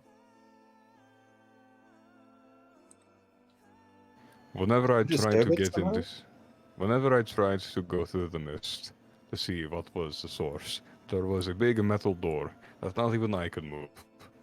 So, something tells me that door is either not very well sealed, or something made this mist grow. And I really, really hope that it was not me stepping in it. Might have been something Silhouette was working on for containment. Her journal is still upstairs. Yes, might have something in the later pages about this. Other than that, all I can think of is perhaps the Book of Naterna. Maybe a spell you might be able to utilize, Marth. That, or just have somebody go in there and check on it, I guess. I think that the best course of action will be, and then Tess will just walk into it. Oh god. Give me a con saving throw. Yes, sir. Net 20. Let's go. A 9. Damn, it's so unfortunate.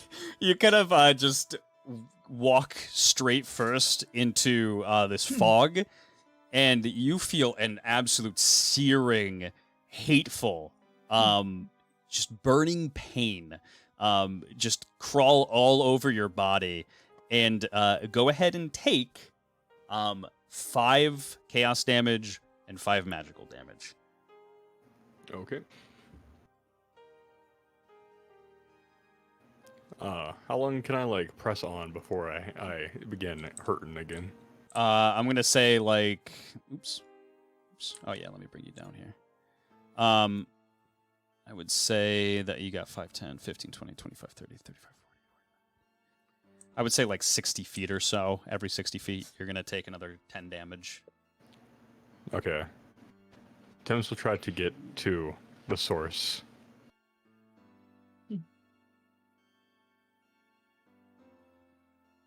Probably actually like right in around here. And yeah, you move deeper and take another 10 damage. You move up to the door here, and now there is a sigil that is very brilliantly shining right in front of it. Can I try to like disrupt that sigil? Like, is there something that I can like scratch it or just like mark it or any way of disrupting it? You can go ahead and try. What check would that be? I would say just go ahead and try to. I mean, if you're gonna try to just claw at it, just try to claw at it. He'll use like a weapon he has. Okay. Like a way of disrupting it. He'll probably just use like his hammer. Like try to bash it in. Give me a damage roll. Okay.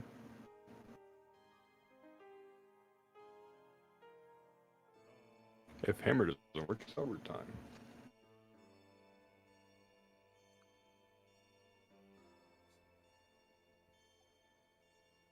Where's a That is pickaxe? I 5. need it. Sorry, how much was it? 5. 5 damage. So we're gonna double it since it's against a terrain here that it would kind of break into. You kind of bring your hammer right down on the stone here, and the sigil stays in place, but the stone is disrupted. It breaks. It kind of shatters quite a fair bit.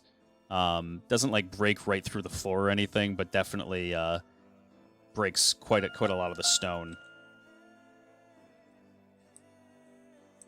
The sigil is uninterrupted, though. Is there anything beyond the sigil? There is just the door in front of it. Can Thames try to move the door? Sure. As I was saying before we went offline, the you kind of give everything into this this push into the door. And you go to lift it up, and it simply does not budge. Oh boy. Well, time to go back to pivot. As you go to turn around, go ahead and take another 10 damage. Yup. 35, 40, 45, and you take 10 more damage again before you end up leaving. Yup. Oh, good lord, Thames. There is a sigil that is where the door is, and it is glowing very bright. Glowing sigil. Could you describe the sigil? Do you have paper? Kind of digs around in his pockets for a few seconds. Pulls out a piece of paper and a piece of charcoal. Yes. Can Thames, like, draw what he saw? Yeah, no, absolutely. You kind of draw out the sigil. You're kind of used to inspecting things and kind of replicating them, so you can kind of like keep a clear image in your head of what something looks like and put it on a blueprint form. So you draw a pretty accurate depiction of what the sigil looks like. All right, looking at the sigil, what can I tell? Give me an arcane check, really quick. Okay. At 20, so that's 25. Perfect. Let's okay. go. So these sigils specifically are ones that are kept there by via spells and need a spell to displace the sigil. As to what the spell would be, you're not entirely sure. Okay, so this is a specific kind of sigil. It requires usually a specified spell to deactivate it, likely directly applied to the sigil. I don't believe I have any such spell. Marth, the Book of Natana, is there anything you could think of in there? Yeah, he's kind of just like actively like scrolling through the pages and like shakes his head. He says, "No, nothing." I have something I need to go look for in my forge. Thames will begin like almost like jogging off to his forge. Oh, no. Okay. And whenever it's closed, he'll kind of go into his storage area, and like close that, and then he'll take out the diary thing. Okay.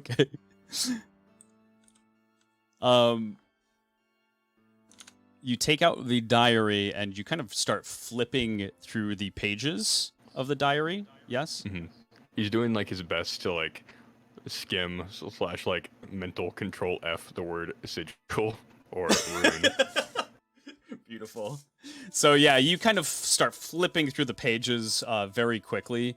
Most of this is just various diary entries. But you do get to a page that is titled at the top of it, "The Night in Fog." And as you kind of look down to the rest of the page, it is completely blank. However, at the very bottom of the page, there are two inlets, and one of them has a kind of like a fake eye in it, and then the other one is empty, and it says, "My eyes are up here, darling."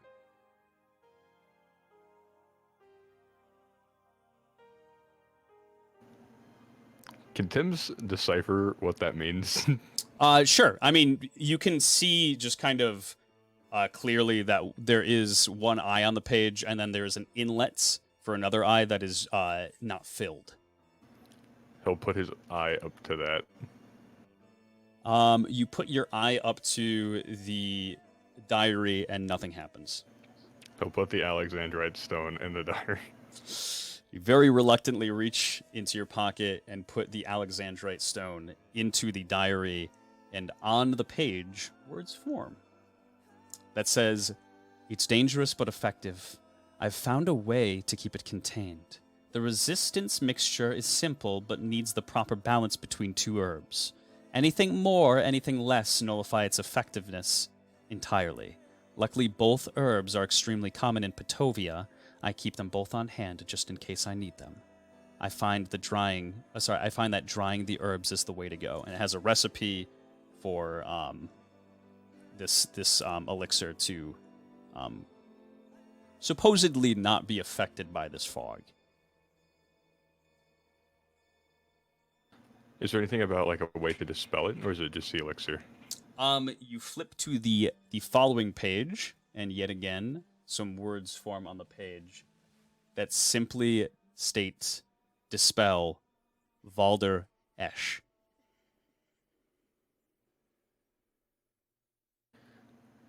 Tim's is going to rip the page out if possible without like destroying the whole eye thing.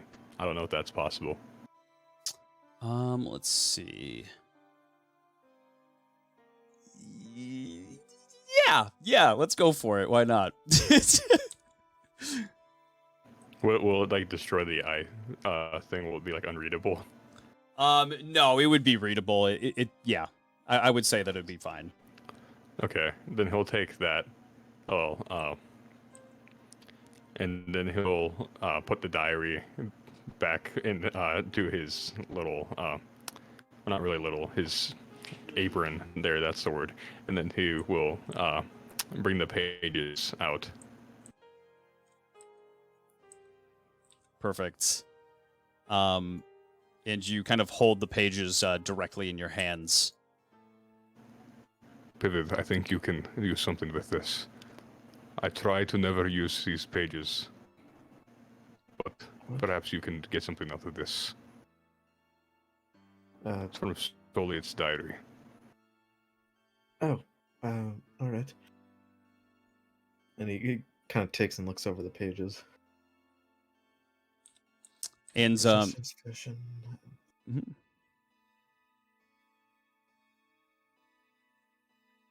The herbs. Where would you keep those? Do you know? Don't know. Assume probably your room. Or her laboratory. Or Well, if this fog was blocking off the laboratory, it would serve no purpose.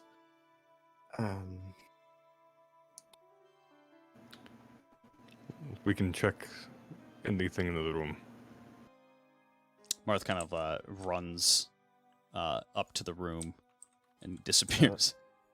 Vid will follow, I suppose, because he needs to know what herbs. Thames will probably just see if he can do anything about it. Do anything about what? Sorry. About finding the herbs Okay, or anything perfect. necessary. You are head upstairs. Does it name which herbs are needed, or? Yes, yes, they do. I will read them for you actually in just a second here. Let me alt tab. There are 3 high flax flower petals, and 2 citrogrim leaves. That is the mixture. Which Could are you put those names in chat for me? yeah. I'll actually just do this. Copy. Pasta. Here we go. Oops. Wonderful. Yeah, you kind of start rummaging through. Marth starts rummaging through the desk, just finding various things that aren't very, very useful. Like beauty products. There's a couple of just like various like books about actors. So nothing realistically inside the desk here.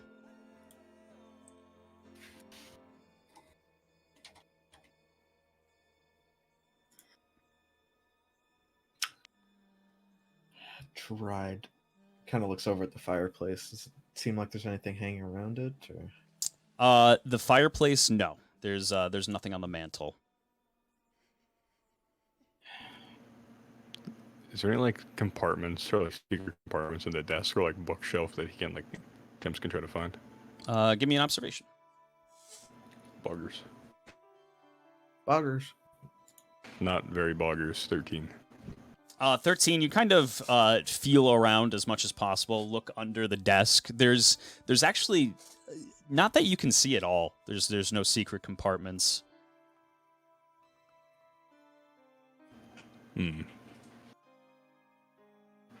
Under the mattress? You go to look under the mattress. Give me an observation check. 15. You lift up the mattress, and lo and behold, there is indeed quite a few herbs stashed inside of a kind of like a hole inside like the mattress itself. Like it's mattress sized, and it goes down further. There is a plethora of various herbs that are all I dried. think you'll want to look at this. What? It'll kind of like jog over real quick. There's sageweed. Oh my god. Fid kind of crouches down next to it, starts looking through all the herbs, trying to find what he needs. And yeah, you kind of rummage through. Yep. You rummage through kind of like all the various herbs, and there is plenty. of both Hyflax and Citrigrim. Okay. You set up an alchemy station, right? You have It's very bare bones, but there is a mortar and pestle. It'll have to do. Does it look dried already? The herbs? Yes. Yep. Okay. I'll try to get to making this as instructed. Yep. Feel free to use the table as needed. I'm going to take all of these out of the mattress, and I'm going to go move them. Okay.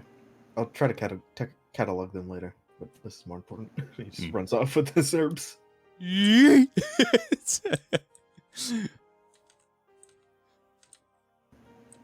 Tim's just gonna grab the herbs as many as he can without like damaging them. Yeah.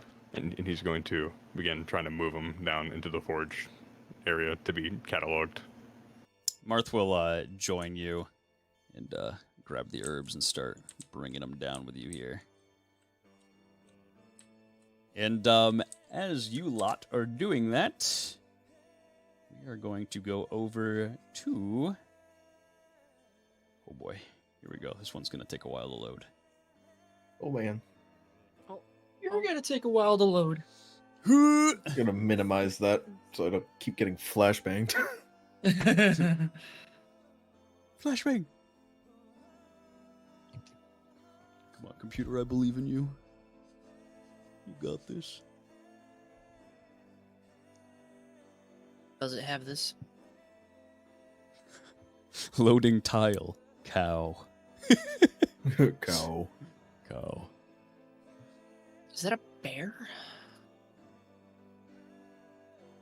I'll let this all load before I change over the music. Are you sure it's gonna have to change over? Cause like it's either gonna get spookier, and I don't want that. The music's gonna be fine. So how's everybody in the party feeling? How's everybody chat feeling? Wow, this map is loaded up. It is like a quarter of the way there. My computer is struggling right now. Well, you know, Pivot has something to do. He's not feeling that sad anymore. That is true. At least till night Three sets in. distractions. Tim's is coming up with a lie as to why he had pages of Soliet's diary. Yeah. Wait, what did you say, Tim? Sorry. Tim's is coming up with a lie as to why he has pages of Soliet's diary.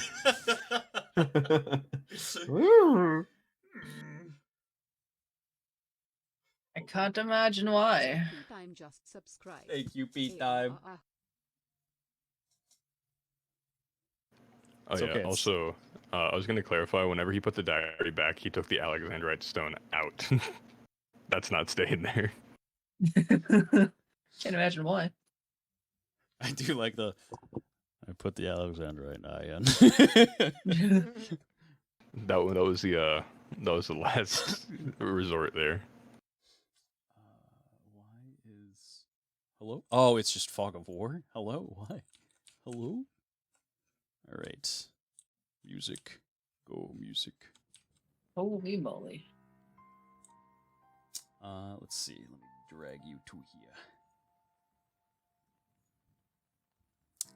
Alice, you arrive at the gates of Reddish after a very, very long journey. Look Down is kind of just sneaking behind you. I'm not sneaking. I'm literally just walking at this point. She knows I'm there. Tiptoeing I'm in not his trying to Jordans. be. That is true. Yeah. I guess you are being stealthy. Yeah, no, I am just walking. Unless I got accidental stealth, like I'm. The accidental riz. The accidental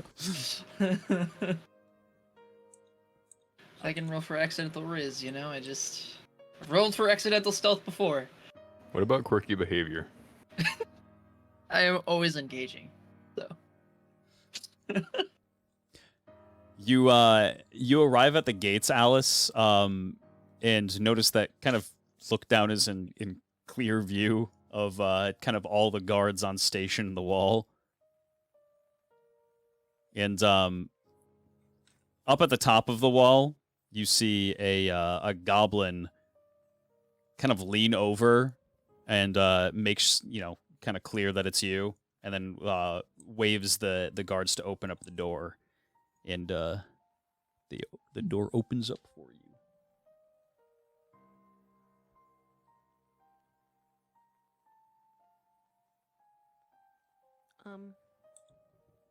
It's later in the day here. Oh my god, how nice.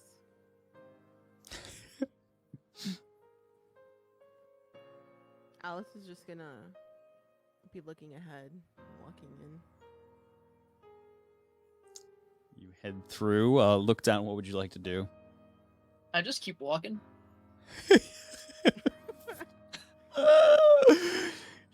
Look down. You start walking to the gates, and just give me an observation check. I'm sure this will be above a 10. I've gone through almost all of my d20s at this point. Hey! That's a 22. All right, let's go. You walk up to the gate and kind of just stop for a second, and you just feel several eyes from the wall just looking down upon you. Convenient. And you walk inside. Yep. And welcome to Reddish. Welcome Holy to what I have been working on for the past like 2 or 3 weeks. Oh my god. There's plenty to do. However, right Wow. now, it is nighttime. Everything's closed, pretty much. Lame. You kind of walk inside, Alice, and your father's manor is all the way down at the end of the city here.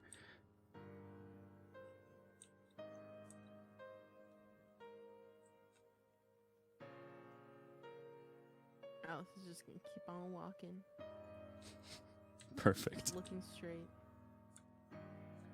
And look down. I'm assuming you probably follow. Yep.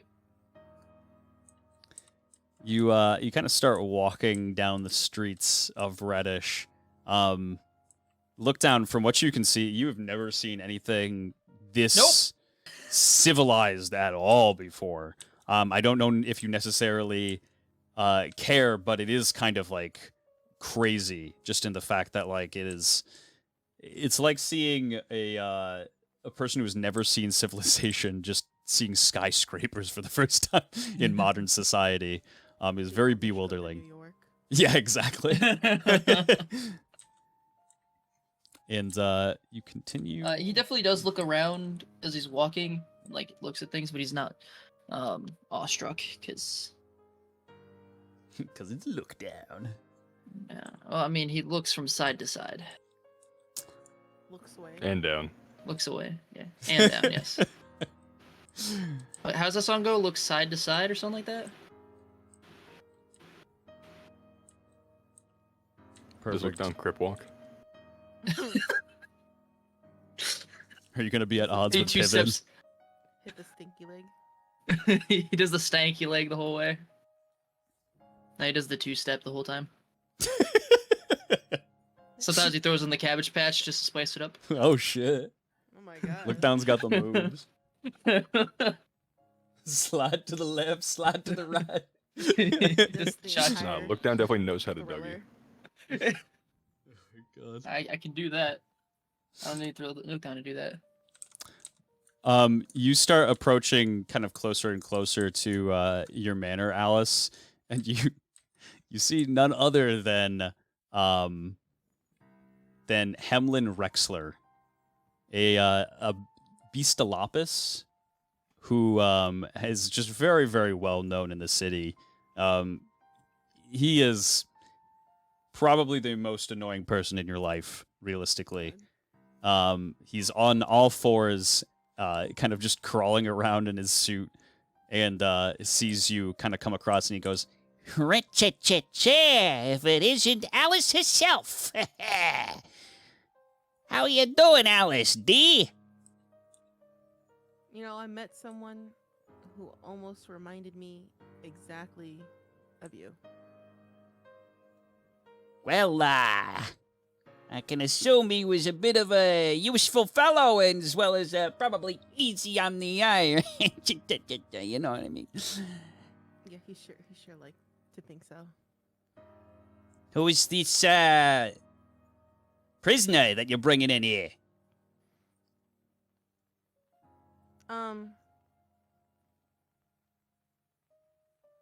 Well, why don't you ask him yourself? And then Alice is just gonna turn around and face look down. I'm just like looking at the buildings, like I'm not even paying attention to the conversation.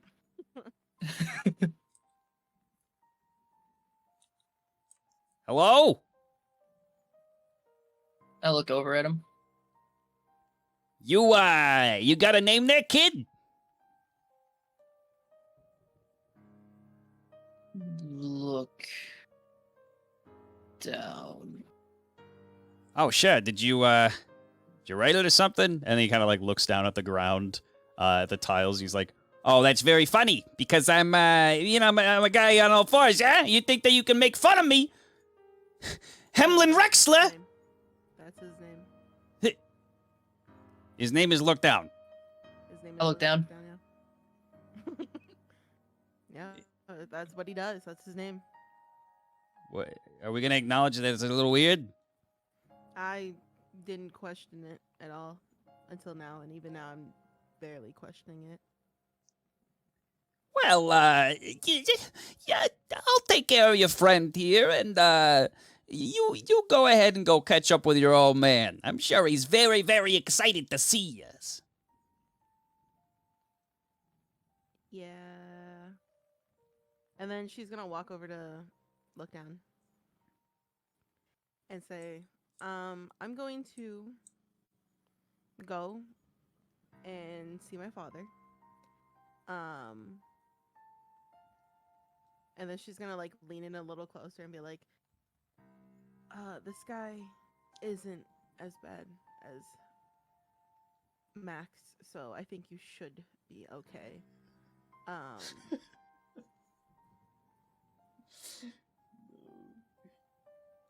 But if you're not, then just wait for me by the doors to leave.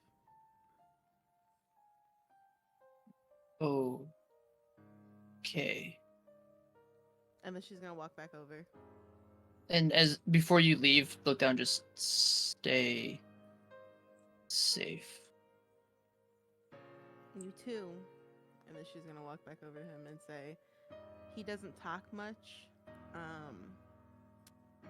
You could probably just go on, tell him every story you have in your arsenal, and I don't know. And then she's just gonna keep walking on her I don't know.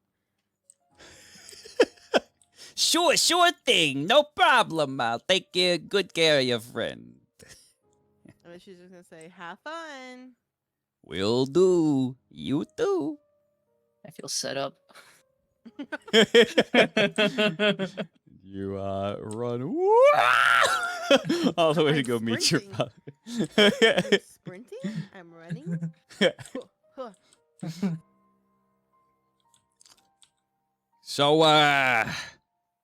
what's with the get up?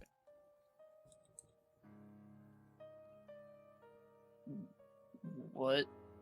The clothes, the chains. You from a circus or something? No. Hey, I've never been outside the Reddish in my life. You've seen the outside world then, huh? Yes. Well, you look pretty buff yourself. You seem like the adventuring type. How is it out there?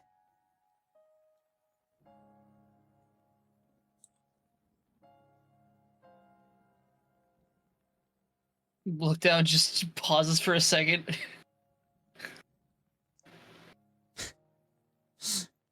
What's wrong? They say something? Yes. I got the feelings that you... Never mind. I got the feelings that you're made up of a great great things. I think that me and you, maybe we could work together. What do you think? Look down, looks where Alice was walking, and then looks back. Okay. You see, there's some business in town that I think that you, as an outsider, could lend a very good hand to. Oh god. I put my right hand out. Yes, exactly. I think that we could use some muscle around this place. If you catch my drift.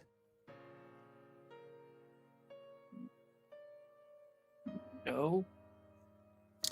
Well, let's see. How do I explain it to you? See, around here, there's a couple of, I don't know how you'd say it. Families. You know what a family is, kid? He says, being like 20 years younger than you. Well, there's quite a few families around in the area, and some of them don't like each other so much. Sometimes, you know, the wrong blood kind of gets crossed up within one another, and they kind of have to work things out. And sometimes it becomes difficult because they're families, and at the end of the day, you know, families don't really want to be fighting families. I think Look down is lost. He can see that he's kind of just losing you, and he goes, Okay. Let me put it to you plainly here. There's a group of bad guys, some thugs that have been running amiss around the city lately. They're keeping the tourists. Well, I say tourists, the everyday rich folks that live inside these lavish houses behind me. They're keeping them at bay at night. I don't like that. Neither do the families. We want business up and running again. You ever been in a brawl before, kid? Yes. Perfect. So, and he kind of just like breathes in, breathes out. how would you feel about maybe helping out some family? I know Alice probably would appreciate it greatly.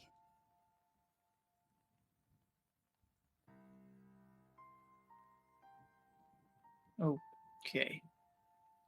All right, so you see, And he kind of like points you in the direction, which is all the way down here and here. you see those, ooh, zoom in. You see those buildings pretty far off in the distance there? There's one look that over. kind of has like it looks like a king's crown on its head, and the other one's a tree. I got those. Yes. Well, you see, I would say that maybe you could help one of them out. They're two different families. They're both kind of searching for the same thing.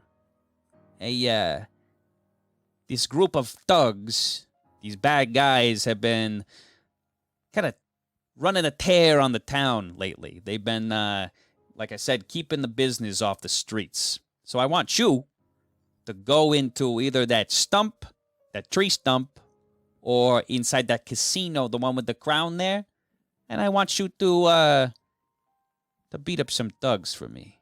You think you can do that? There'll be a good price to pay for it. And he kind of like reaches into his pocket, and he kind of like shakes some gold around in front of you. If you catch my drift. I think that maybe we could even get those shackles off you, get you out of this place so you don't have to get arrested. Criminals around these parts don't last too long. At least the wrong ones. They're bad. Worse than my mother. Yeah, they're bad. Okay.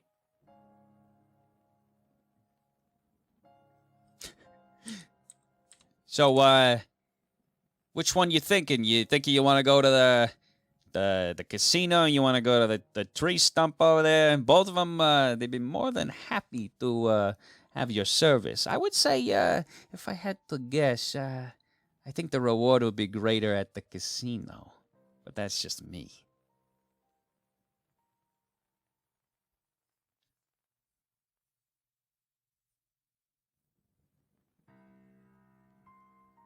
If bad, I'll take care of it.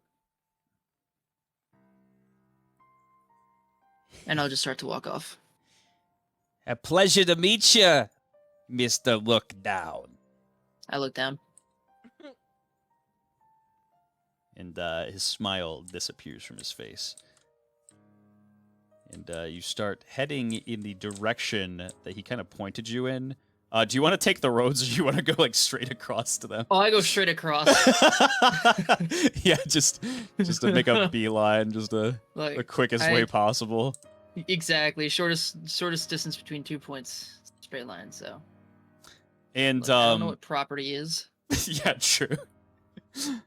I also do go to the tree first. Okay, perfect. I was just about to ask you. And as you're kind of like going through the city itself, it is dead quiet. There is just no one about. You just hear the wind kind of bustling through like the trees and the grass on the ground. Also, on the way there. Mhm.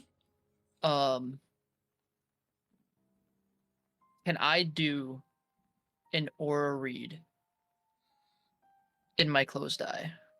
Like, do I pick up anything? In your closed? You Yes. mean? Yes. Can I read its aura? The Civilonian? Yes. Ah. You kind of. Oh, that's a good question, actually.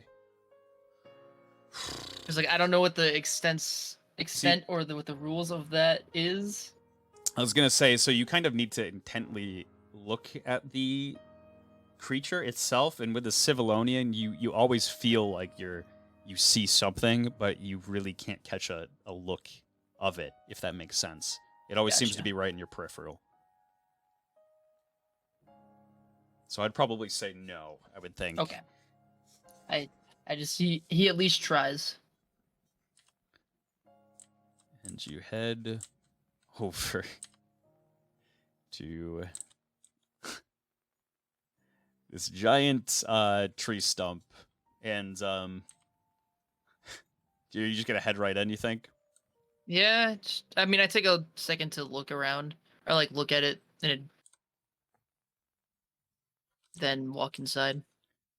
You kind of look around, and you see very clearly just like a tree that has kind of eyes plastered onto it, like fake eyes, and a sign. And as you're kind of passing by, Serviad like looks at the sign and he says, "The Hungry Herbetian." Huh. Look down. Let's just be careful. I don't really trust that guy. No. Hey. Not so much. I get a weird feeling of him. Is Alice's friend though? Well, I can't argue with that. You might be right.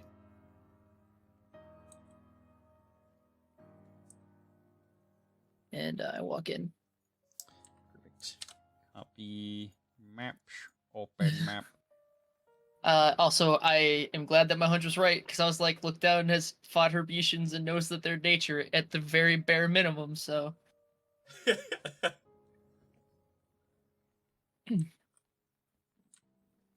Perfect. Alice let look down get picked up. You threw him right to the sharks, too. Yeah, I was saying, Hemlin Rexler. Oh boy. You step into this giant tree stump, and I think I have a friend. whew, there are several either naked or half-naked women just kind of dancing on tree stumps, and there are a bunch of people dressed in kind of like various bandanas, do-rags, and some very very cool and I like their little designs. I have to say, I'm quite a fan. What color is the bandana? Are they Pivot's people or Look Down's people? Hey! Wow. Oh no! Oh no! Dang. Rep your set. Whose side? I would say I need to know whose side they're on before I do anything. Yeah, I guess you could look at the clothing. You don't even need to aura read that shit. But either way, you step into this tree stump. Like I said, a bunch of Herbians kind of dancing. And these people that are sitting down in chairs are grabbing buckets of water and tossing them on the women. What the heck? Oh, at least I don't have to roleplay how awkward I would actually be in real life. So this will be fine. It's definitely not fucked up at all. And over on this one, I do have to note that there is one of the guys dancing on a pole, while one of the women just sits in a chair and watches him. It's kinda funny. I like that guy. What a champ! What a winner! Yeah, right. But you kind of step in, look down, and immediately, this one kind of hears the door close, and he just kind of like turns around a bit. And he says, "Place is closed. We rented it out for the night." Okay. We'll have to spell it out for you. Scram! I aura read him. You can tell that this person has a very, very dark, kind of self-indulgent soul. Not a very good person. I cock my head to the side. You bad guy. Yeah, you want to see how much of a bad guy I can be for you? Fucking scram, kid! What are you doing in here? And I these guys are stare starting to, like, directly turn at his around. eyes, and I immediately try to shove the ice dragon fang into him. Oh my god. Oh boy! And this man here, he kind of just like, in shock, like jumps back and like leans up against like the side of the wall. And go ahead and roll for a hit for me. Nope. You said a nope. I rolled a 3, so I'm assuming that like a 8 isn't going to hit. Unfortunately, no. Would he get a bonus due to surprise, or? I would say. Ooh, got Pivot looking out for me. I mean, he's looking right at you. You kind of step up to him. He's already like expecting there to be trouble when somebody walked through those doors. I would say no, just in this instance. Thank you, Barathia. I've tried. Thanks. Go ahead and roll for initiation. Alrighty. Do I get my second attack, or do you just want to, or just the one? You know what? You're pretty quick. Give me a second roll for a hit. Okay, I rolled. Do you want this to be for initiation, or do you want this to be for the second attack? Give me the hit roll for the hit. Yeah, the one that you just rolled. Okay. That is Also, hi, Sammy. Hello. Oh my god. Sammy's one of our oldest viewers ever. Yo. That is a dirty 20. Hey, let's go. Okay. And roll for damage. Alrighty. So that's what the holy moly. It's been a minute. In a minute. In a second. You're good. I have to open stuff up anyways. Okay.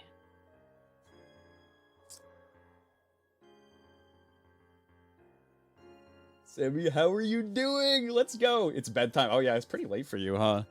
Wait, Sammy. Wait, the Sammy? Wait, hold on. Yes. Holy shit. I know. I'm just like, I have to take a second to like, normally I don't kind of break the fourth wall with anything, but like, oh my god.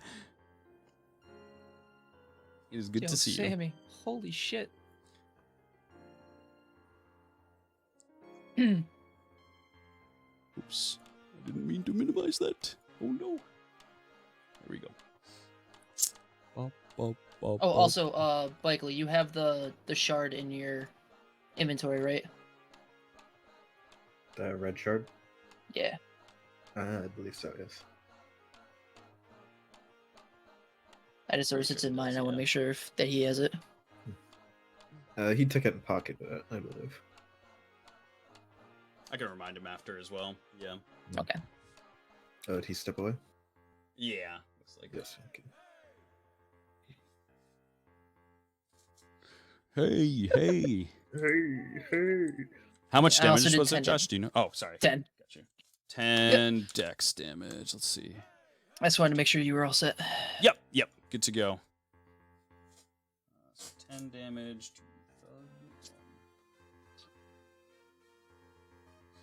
All right, and then roll for initiation. Easer. 8. And then I'm just gonna roll once for these guys. They're all gonna just take the turn after one another. I really wish that I at least could have been smarter in this one, but Fuck down 8.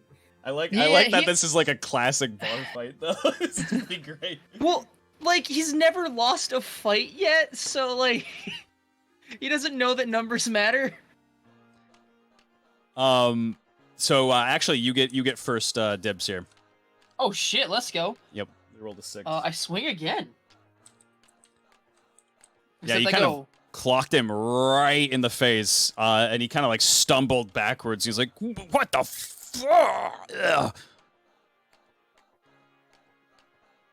that is a 17. 17 hits. Yes. I'm just like trying to make sure. Do I really only have a +1 to hit people? Yeah. Okay. And then I need a Con saving throw. con right? save. Yes, DC 8. He rolls a 3. Oh no. Oh boy. And He give gets me damage. frozen. Yep, he takes. Hang on, I gotta make sure that I'm okay. 10 damage again. Oh no. And he is completely frozen up. Let's see. And let me actually just get the rules open for that too. And then I aura read the people to the left of me. To the left of you. Which Or sorry, to the which north, I guess. one? These ones? Yep. You kind of go to aura read this one. Same thing as the first guy. You can tell that these guys kind of just kind of do whatever they want whenever they want. This girl is kind of, she seems relatively sweet. Seems like she just kind of is there because she has to be. This one, you kind of get like a conflicted aura. Interesting. I immediately launch and use my second attack on the guy sitting down, if I can. Yeah, for sure. You run over and you go to clock him in the face. He's sitting down, so do this with advantage. Ooh. Nope. I rolled a 2 and a 1, so. Oh no, Frank, come on, so sad. Holy moly. On the Yeah, Percy die of all die! You go to give him the 1-2, and both jabs just kind of, he just dodges him directly with his head. Incredible speed. And these thugs are going to all start to turn to, brawl with you. This one has to get up. And he is going to head right over here and attempt to... Let's see. He's going to attempt to stab you with his knife. Roll for a hit here. Fucking die here, but that's okay. That is a 6, bro. I swear to God, not again. Not again. And You're as about he... to have like 10 different tries to hit me, so... True. One of them's got to hit, right? And as he kind of stands up, he like shoves like the girl, and she falls off the pillar here. This one is going to get up. 5, 10, 15, 20, 25, 30. Can they move 35 or is it 30? Yep, 35 feet. Okay. 35. And he is going to attempt to shiv you with a knife. Bro, that is an 8. There's no way! Not again! Here we go. He's kind of right in here. 5, 10, 15, 20, 25, 30, 35 behind his friend here. And he is going to... I think I'm going to have him set to get in place to actually be able to attack you. He's going to run past his friend here and just, like, see that he's encased in ice, and he's just like, Yo, what the fuck? these guys 5, 10, 15, 20, 25, 30, 35. He's going to jump up on top of the arm of the chair here. 15, 20, 25. This one is going to try to throw her knife at you, look down. And the dex rolls a 1. Okay. Throws the dagger, and it lands directly in the back of her friend. Like, she just slips it right out, and it goes into his back. Roll for damage here. Dude, these are some, whew. She's helping me. How much damage? That's 2. Can you roll 2 d4s for me? Yes.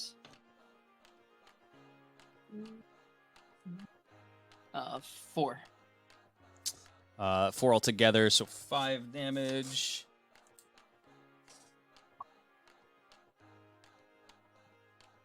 All right. And as they kind of end their turn here, this guy is going to be kind of like looking side to side, and gets like, he goes from a very trembled looking businessman to a really, really big, nasty smile across his face. And he is going to run up to the side of this man and kick his leg. And out of his pants, his pant leg, raises up a blade from his leg. And he is going to attempt to stab him with it. Let's go. I was really hoping that was going to happen. That is a 7 for that one, but he does get a second attack. That is, he gets to attack with his... Where is he? His iron knuckles. He kind of takes him out of his pocket and puts it around his hand. And he rolls a 1! Dude, there's no... Can I please have a d20? Josh, please. Yes. Please. Yes. Give me one of yours. I will trade... No, I'm not going to trade you because, God, this is awful. But, oh, my lord. No way. Yeah, he goes to, like, really lay into this guy. But he kind of catches it at the last moment. He knows the nature of this guy and not to fuck around with him, so he's always trying to keep an eye on him. The blade goes directly into the cushion of the chair, and the blade, or sorry, the iron knuckle just kind of goes whoosh, right over his head. And look down, it is back to you. I can't promise that dice is going to do any better, but I am going to go and swing at the guy behind me. To the south of me, I should say. Yep. With the thing. That is a 10. Miss. And then I will punch him. Okay. Motherfucker! That is a 7. 7, unfortunate. Oh, I have to roll the, hold on. Status effects. So we got... Where is it? We need frost. Frozen. So while encased in the ice, they cannot take damage from any attacks. A frozen target must roll 2 strength saving throws of 12 or higher. Okay. That's a 7. Okay. Good. Good.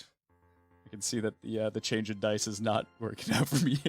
It's my dice, so I don't know True. what else you were expecting. And it goes back to the thug's turns here. I'm gonna roll another strength saving throw for him. He does roll a 12. So how does it work here? Failure to do so after 2 turns, so he has to make the 2 successful ones. Result in the target also getting frostbitten. He takes 15 damage at the start of his turn here. 20, and that is actually just enough to kill him, so he just kind of dies right inside the ice. And let's do this. This one is dead. All right, these thugs are going to attempt to attack you. We'll start with the guy that you just attacked here. He, this time, is going to... Man, I wish Alice was here. Wouldn't it be nice? That's crazy. That's wild. Where's Alice? What the heck? Alice would Where'd never she let go? Look down. Should never Even be though left she by tried himself. to 3 times. Let's see how well that worked out. This one is going to throw, or actually just kind of toss it right at you. Green stone, rock rust. So let's see actually what his hit is here. Look down's like that dog that you tried to toss on the side of the road, but somehow still found its way back home. He truly is. And he We're rolls, just like, hey, thanks for the walk. He rolls a 4 and throws it right past your face, onto this chick here. And I'm gonna have her roll a con saving throw. Which she passes with a 17. Okay, she seems blatantly unaffected by it. And we'll go with this one next. He's going to attempt to stab you. Bro, there's no way, Josh. A 2. Okay. Go into the next one. I think that was the one I attacked with. 18. Okay, finally. He There goes you to stab you with his military knife. Roll me 2d4. And then, yep. 3. So 3 plus 1, 4, and then Rat Pack. This unit gains +1 to dex damage for each of the same unit there is in combat. What the fuck? Yep. These guys are nasty in packs. So additional 1, 2, 3, 4. An additional 4 damage, and you said so it was 3. Oops. 8 damage. Yep, 8 damage altogether. 8 dex. Ouch. Guess who didn't get their armor repaired? Oh no. This one is going to kind of get onto the cushion of this and attempt to stab you with his knife from there. It's a really uneven surface. I'm going to give him a -1 to hit because of it. But he does have... Hold on. I think they have a... if the last ally... It's quick... sorry. I named it Quicken Out. If the last allied unit using a knife attacks and lands a hit, this unit will gain a +1 to his hits on his attack, and it doesn't stack. So he gets a +1, so it just kind of evens out. That is a 16. Yep. Give me 2d4. Plus the 5. 3 again. So it's 8 damage. Yep. This one over here, this girl's 5, 10. Oof. Yeah. She's going to try to run past him, which gives him an attack of opportunity. Where is it? Let me look at his skills as well.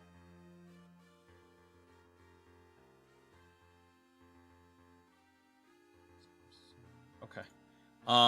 He's going to attempt to attack her with the leg blade. Way by here. It's a 17, so that hits. Yeah, actually no, I have 6. Let's go. 1, 5 damage altogether to her.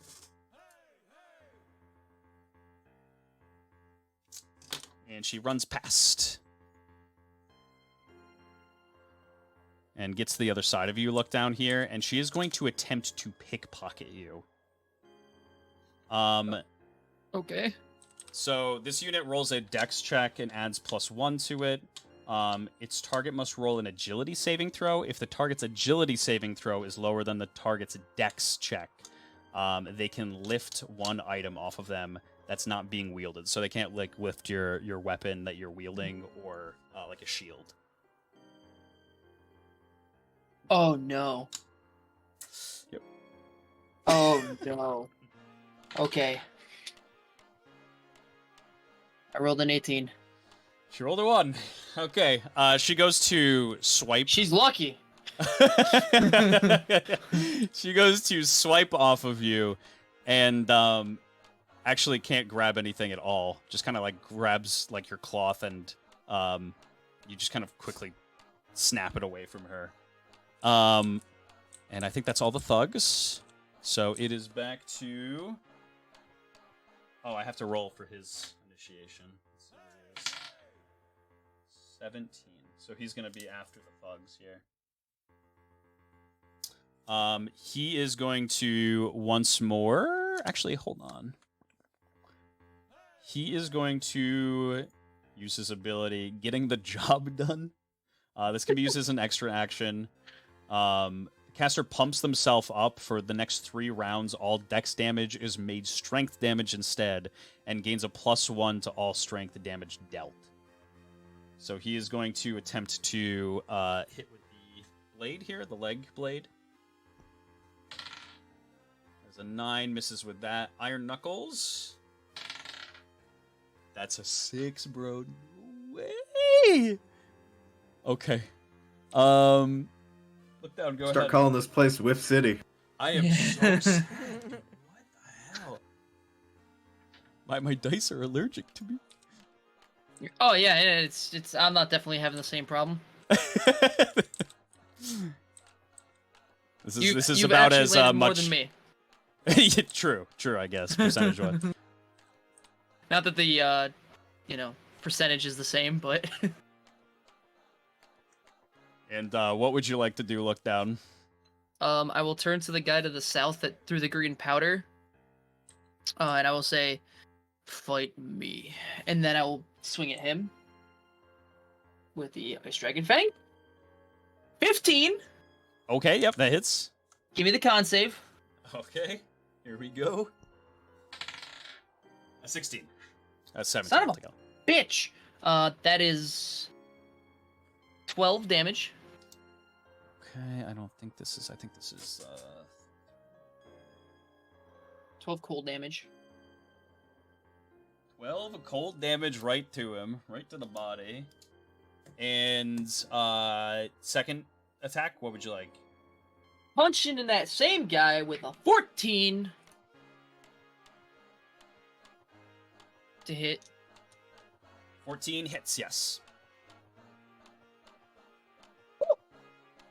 That's max damage right there. That's another 12 damage. Okay, beautiful. Is this? I'm trying to remember which one was the one that you already hit here. I think it was The one to the south was the only. It was, the only okay. One that, okay. yeah, So he is taken. because I swung at the guy that was on the chair but whiffed. Perfect. Oh, the female. Sorry, the female got hit by right, a knife. I forget about that. And she also stabbed one of the other guys in the back with a knife. Yep. Okay. Perfect. It is Thug City's turn. Once again, this she is going to attempt to swipe something off of you. That is, what does she get for the modifier?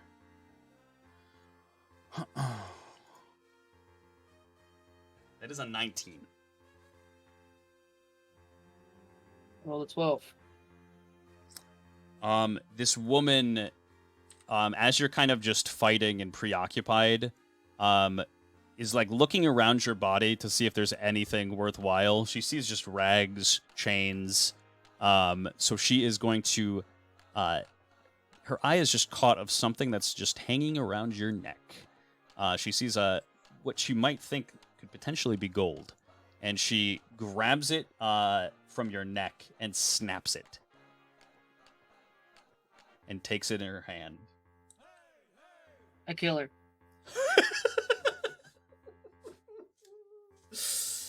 Oh boy! Oh boy! Oh boy! Oh boy! Oh boy! What, the Olivinium stone? Not striking the fancy. What about the rations or the basic bandages? Not just from the general eyesight. She kind of saw that hanging around your neck. I guess those other ones are tucked in your pocket. She might go for those. Do I know she took it or no? Oh yeah. Oh yeah. You felt that thing just get ripped right off your neck. And she's going to she's going to step back and try to examine her findings. She's going to try to run away. Go ahead and give me an attack of opportunity. Look down. Do it with advantage. You get both attacks this time. Okay. Motherfucker. 10? Nope. Is it advantage on both attacks or just the first one? Both. Okay. There we go. 19. Okay, yep. Fortunately, I always swing with the fucking Dragon Fang first. That is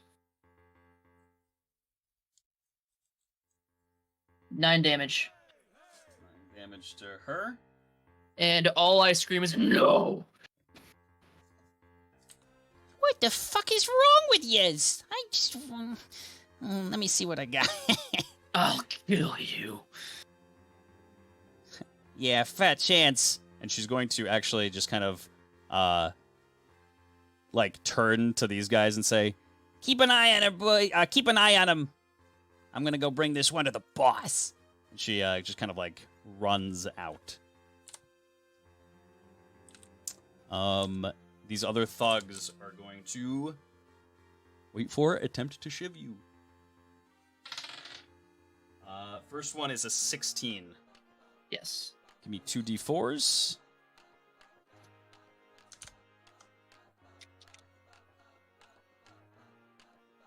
That is... Yo, my dice love me. 2 damage. 2 damage plus the 1, 3, and then there's only 3 now here. So 6 damage.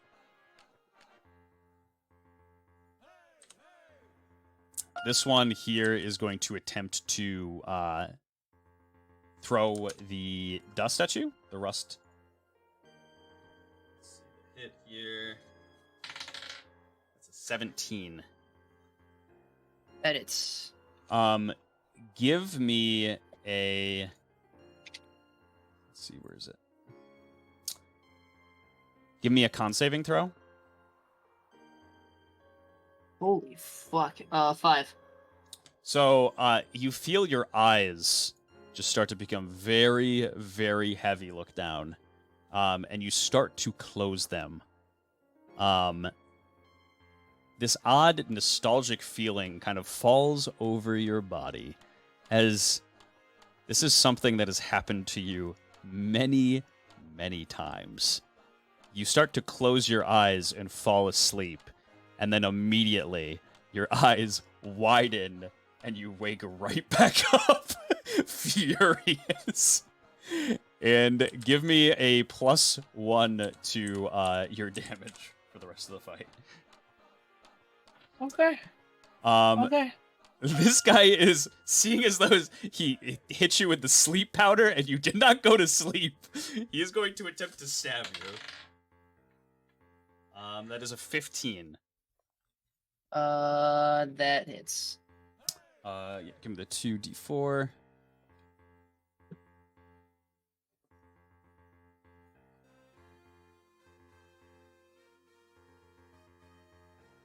Oh, right, sorry.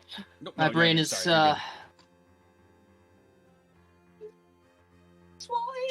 good. 7. You said 7 altogether? Yep. Okay. And in turn, this businessman here is going to, please, for the love of God, come on. You just gotta give me a hit at some point. Wait, was that 7 damage on me, or is that on somebody else? He attacked you. Yeah, so 7, but it's plus what? Oh, that was from the 2d4. Oh, sorry. Yes. 8, and then it's 11 altogether. Sheesh. One left active combat, no? Yes. So the rat pack damage was lowered? He gets a +1 from the knife, and then +3 from the 3 active, right? Sure. Because it was 7, 11. Yeah, Yep. I'm Okay. fucked up. And I'm about to get even more fucked up. And I hate this. The businessman is going to attempt to attack once more. There's a 2 for the leg blade. Please, for the love of God. A 19. Okay, good. The 19 for the brass knuckles, or sorry, for the iron knuckles. 2d6. 4.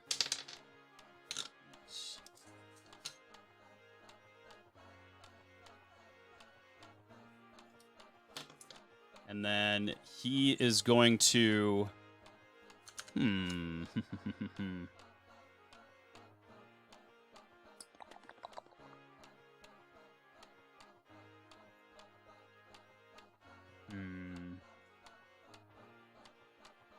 Oh wait, he gets a +1 to the damage too, so he actually takes 9. He is going to attempt to jump at this man here in front of him and try to wrestle him to the ground. So they're both gonna give a strength. He net 20s, bro. Let's go. Let's go. The other guy's 16. All right, so he kind of very angrily goes to grab this thug. The thug rips his shirt, and you can see that it pisses him off to no avail. Grabs him and wrestles him right to the ground and pins him. And look down. It's your turn. Quick question. Yep. Is meditate an action? I would or something I say can do in combat. it is a bonus action that you could take, I would say. Okay. I was going to use it, but then realized I wouldn't be in the fucking mood to, so I'm just gonna go ahead and swing on this guy. The one south again. Yep. Okay. Except I'm gonna go with my fist first this time. Okay.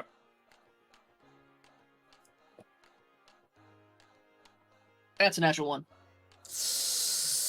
Okay. Then I'm gonna swing it on with my dragon fang. 13. I think a 13 hits. A 13 hits, yep. Oh, thank goodness. Give me that con save. All right. Here we go.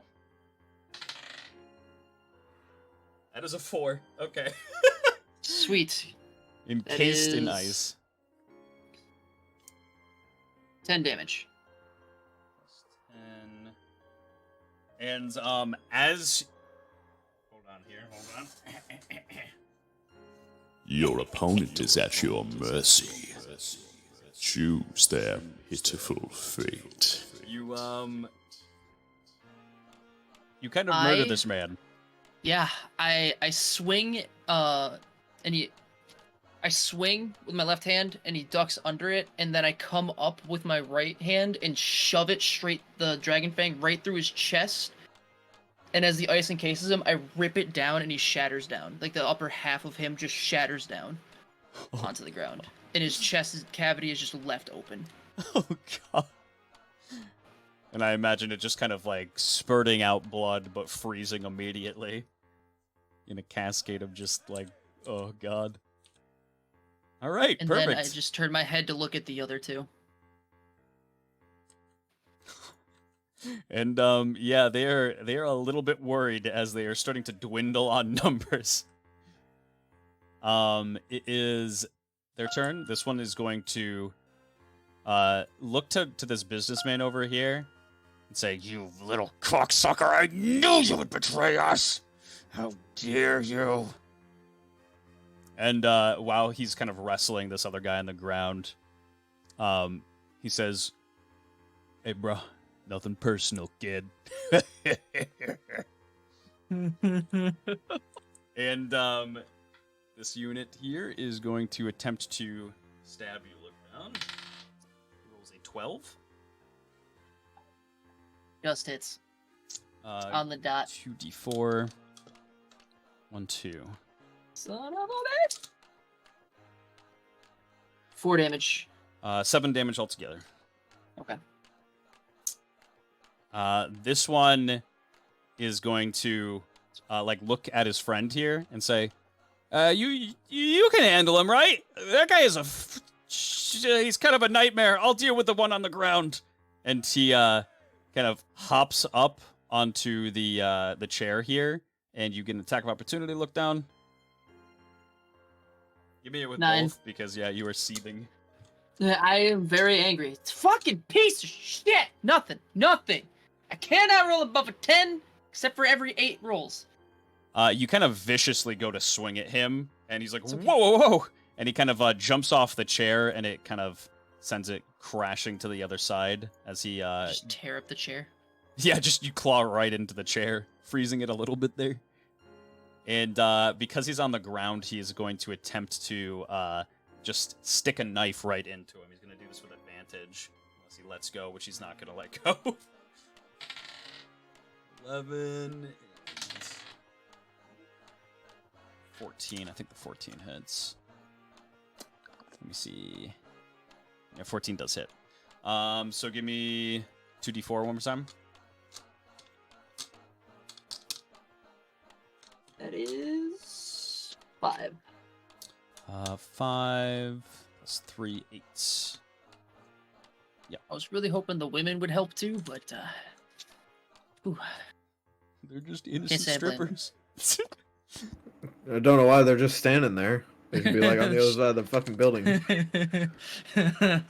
Dude, I'm just These you know types what? of brawls are they are not uncommon. So. Look, all I'm saying is they put on a show, I'm putting on a show. All right, True. I got them. And it is back to They slay, I fucking slay. Look down, throwing it back. busted down sexual style. I'd like to use my action to throw it back. Actually, this thug is gonna try to get away from Val. Val keeps him in Val place. Kilmer? Okay. Valerie? Isn't that a woman's name? This businessman here, he's going to. Oh God! Since he has him on the ground, he's going to attempt to wrap his leg around the guy and slowly slide the blade down his leg. Ooh. Let's see if we can get it around though. Okay, he does manage to do so. Okay. Yeah, he just takes this blade around his leg and just slides it right down the guy's leg, kind of splitting open his shin. Which damage is this? Oh, what I did was monstrous. What the fuck, dude? I just sub-zeroed him. Like... 6, 7 damage, and then he's going to attempt to bash his face in with the iron knuckles as well. And that most certainly Guys coming in does it. clutch for me, I'm not gonna lie. Another 2d6. So 7. Okay, 10, 11, 18 damage right onto this boy.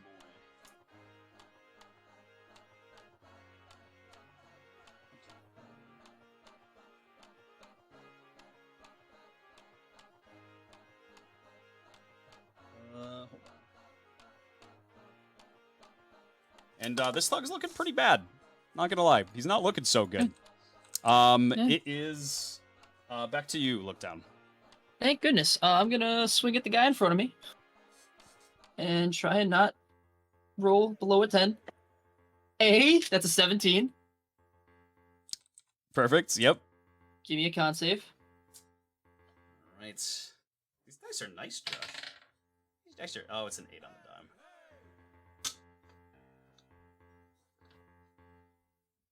dime. And how much damage we get? 6. 6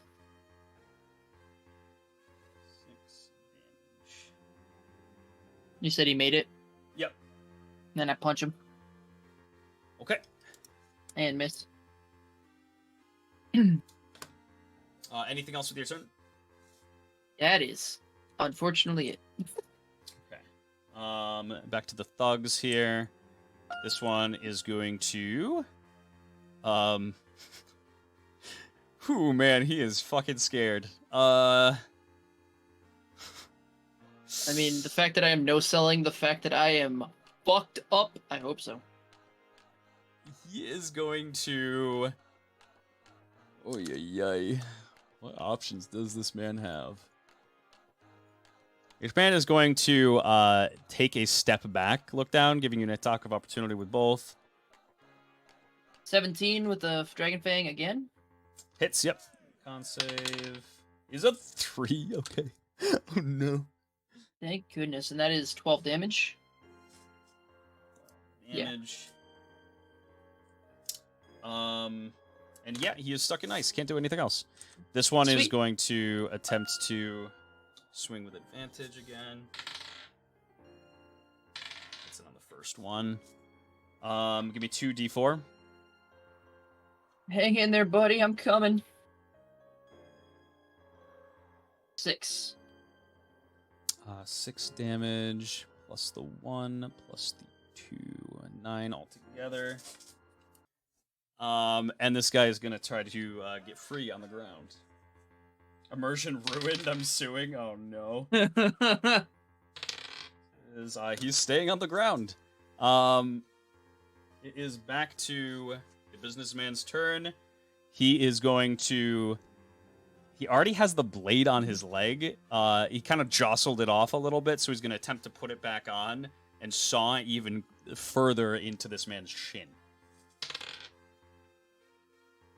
He does not manage to get it above the man's leg. And he is going to take his other hand he's going to take his hand with the iron knuckle, try to bash the guy's face in.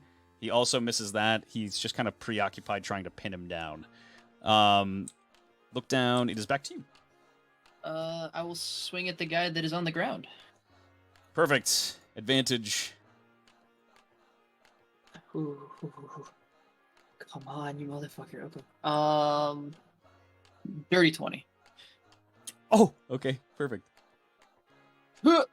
That is... I need a con save. Yep. And 12 damage. Man, I am rolling 12 damage very consistently at the very least. Let's go. Once again, Your opponent is at your mercy. Choose their pitiful fate. Since he's on the ground and can't move, I will punch down just past the guy that's holding him down's head. Stab the fang, the fang into him. As the ice goes over his head, I shove it down to shatter his face. oh god. And this guy kind of just lets it go and backs up to the corner again and gets it. He'll get up next turn. And then, from that position, I lunge up and punch the other guy in the gut with my other attack. Oh god. Jump right up here and give me a hit. For another dirty 20. Okay, let's go. I wish I had these earlier, but you know, it's okay. We're getting them now. That is 8 damage. Damage on this guy. Right to his gut. Perfect. This guy is kind of backed into a corner here. And he looks at you and says, No. What do you think that we call it even? I just stare at him. I'll take that as a yes. And he's going to, he's going to try to leave. I stab him. Yep, go for it. That's a 6. Nope, unfortunate. Give me another one though too. Okay. Give you another chance. That's another 6. He goes 5. Oh, he was right here, right? 5, 10, 15, 20, 25, 30, 35, and he is going to attempt to dash out of the Hungry Herbation here and leave. And are you following him? Look down. Yes, I was gonna say I don't know if that guy's gonna get his turn, but when it comes back to me, I immediately run out the door. Yeah, I'm gonna roll a strength check for him quickly here. He passes the first one. He kind of bangs at the ice, and it seems like he's making leeway with it. And it is the businessman's turn. And he kind of just like smiles at you and winks, and he's like, "Don't worry, bro. I'll take care of that one over there."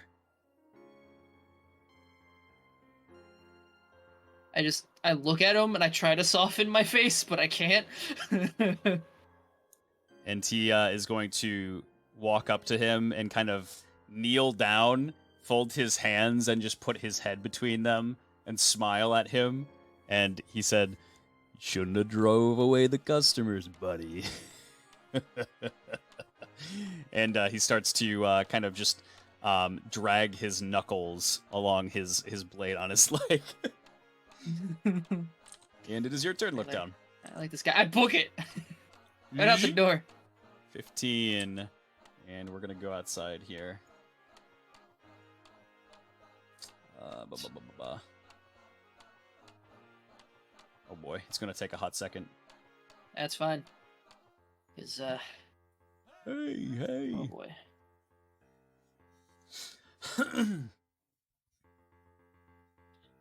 Oh boy. Let's go. It's loading in faster this would have time. taken him. Yeah, sure.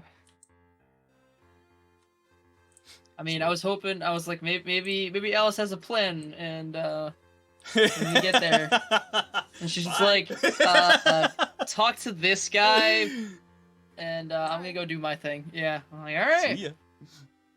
Yep.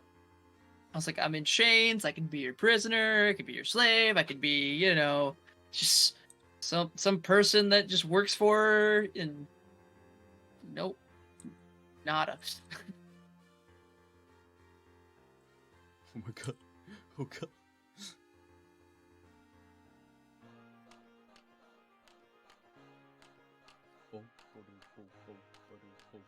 Throw stuff at Keen. Yeah, I do need that, don't I? We need to bring up the Jeb Bush models for moments like this.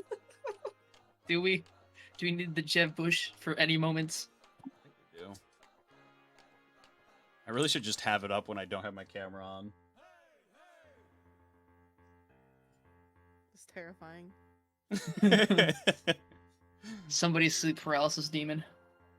Oh, we're getting there. It's loading in. Hey! Yay!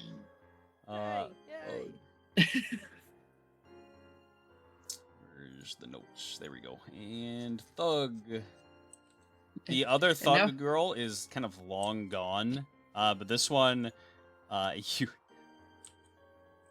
you kind of see that he's starting to like get out of breath as he kind of runs away. He like puts his hands on his knees and is like kind of just breathing heavily when you exit.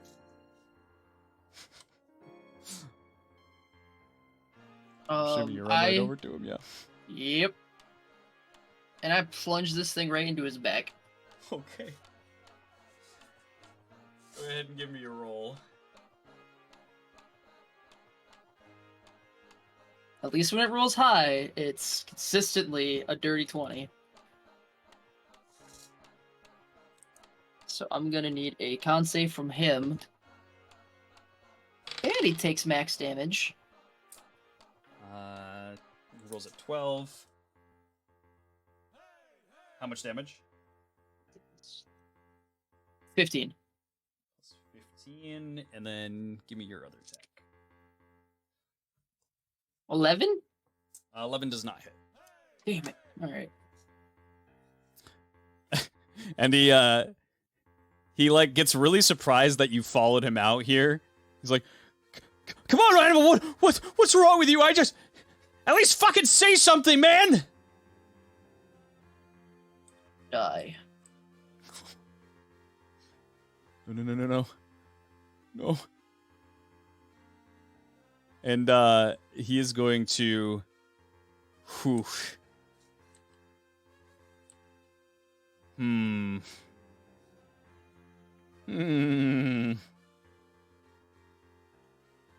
He's going to attempt to run. With a 5, and you get an attack of opportunity. Natural 1. Unfortunate. Give me another one. Natural 20. Hey, okay.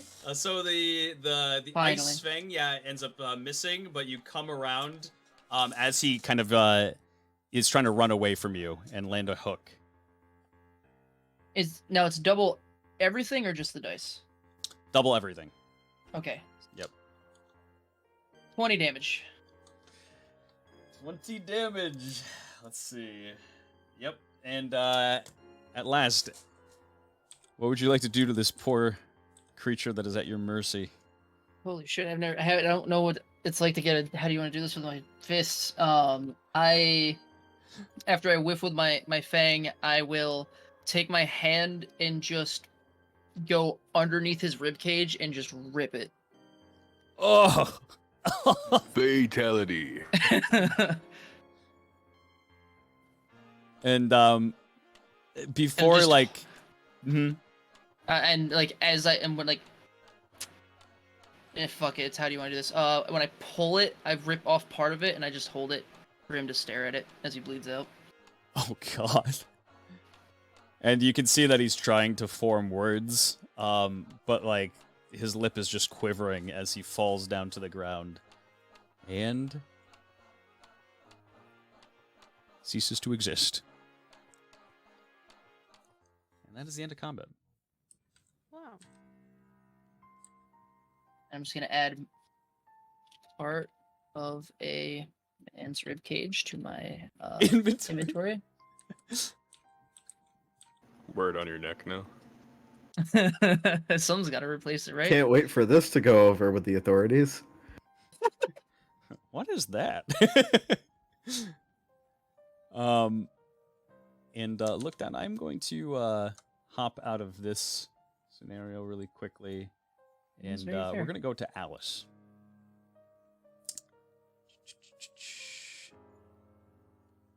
Go. I might have let him live if they didn't steal the locket, alright? That's all I'm saying. And Alex just thinking to herself, like, huh. I wonder what Lookdown's doing. Screams in the distance.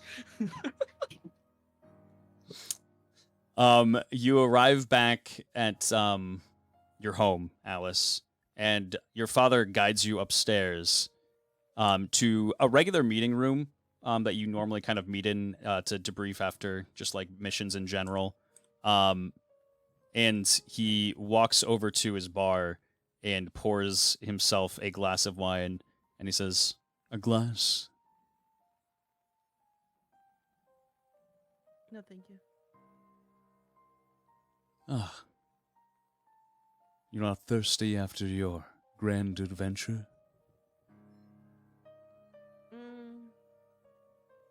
Not really. No, I'm just, happy to be home.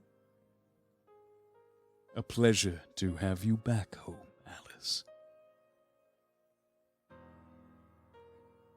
And Alice is just gonna be looking at him, but like in the back of her head, just like, I wonder how Lookdown's doing. Like, maybe that wasn't a good idea. And he kind of like gestures to the chair, and he's like, Please, make yourself comfortable. You are home after all. She just nods and walks over to the chair. So tell me, Alice, how did it feel to sink your blade deep into the heart of that wretched witch?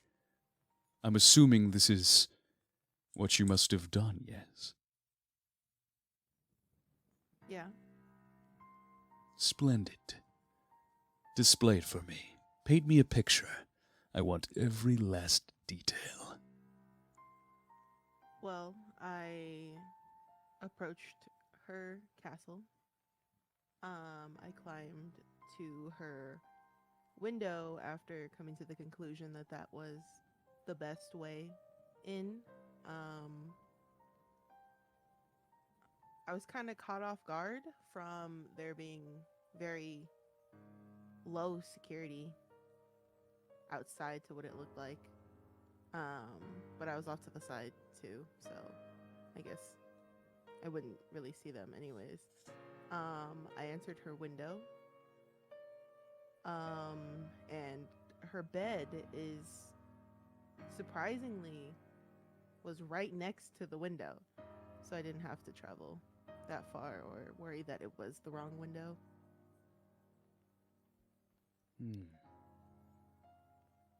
And her death? Did she suffer? Yep, she looked. I don't think I've seen anyone suffer that much, actually. I can see that you've learned much from your old man. and he kind of just swirls his wine ever so slowly and places it to his lips and takes a sip. And this business in Hellspring, what was it that brought you there? From my recollection, I may have been young, but Hellspring is to the southeast of Sens. What made you move in the complete opposite direction of home itself? I had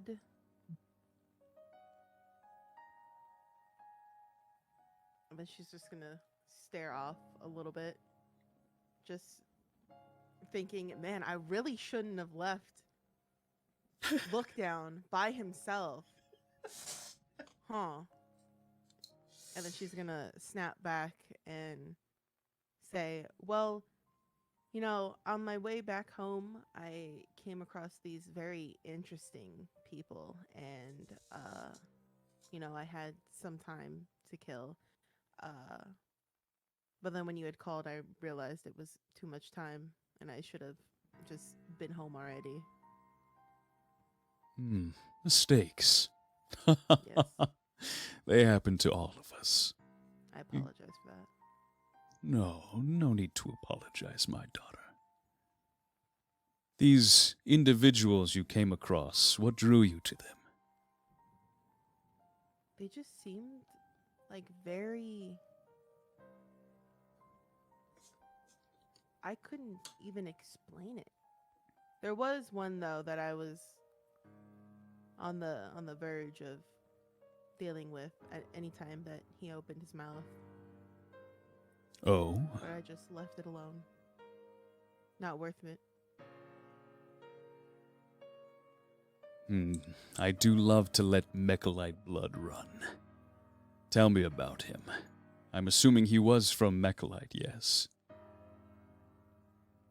I couldn't really gauge where he was from. He was there, but I don't know if he was from there.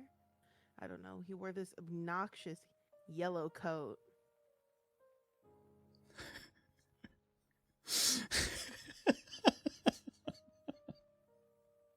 I hate you so much. You're the entire time thinking you're talking about fucking Marth. I can't. I hate you. Oh my god. Yellow coat. It's an odd color. Yeah. It's very bright. It hurts the eyes. What did you, do with these people? Do they know where you went? No. And They don't even know I was there in the first place. And you're sure that you weren't followed? And he heads over to the window. Well, you know I can't keep anything from you. I did bring a prisoner of some sort. A prisoner. Yeah. I feel like he's handy to keep around when I'm on my expeditions.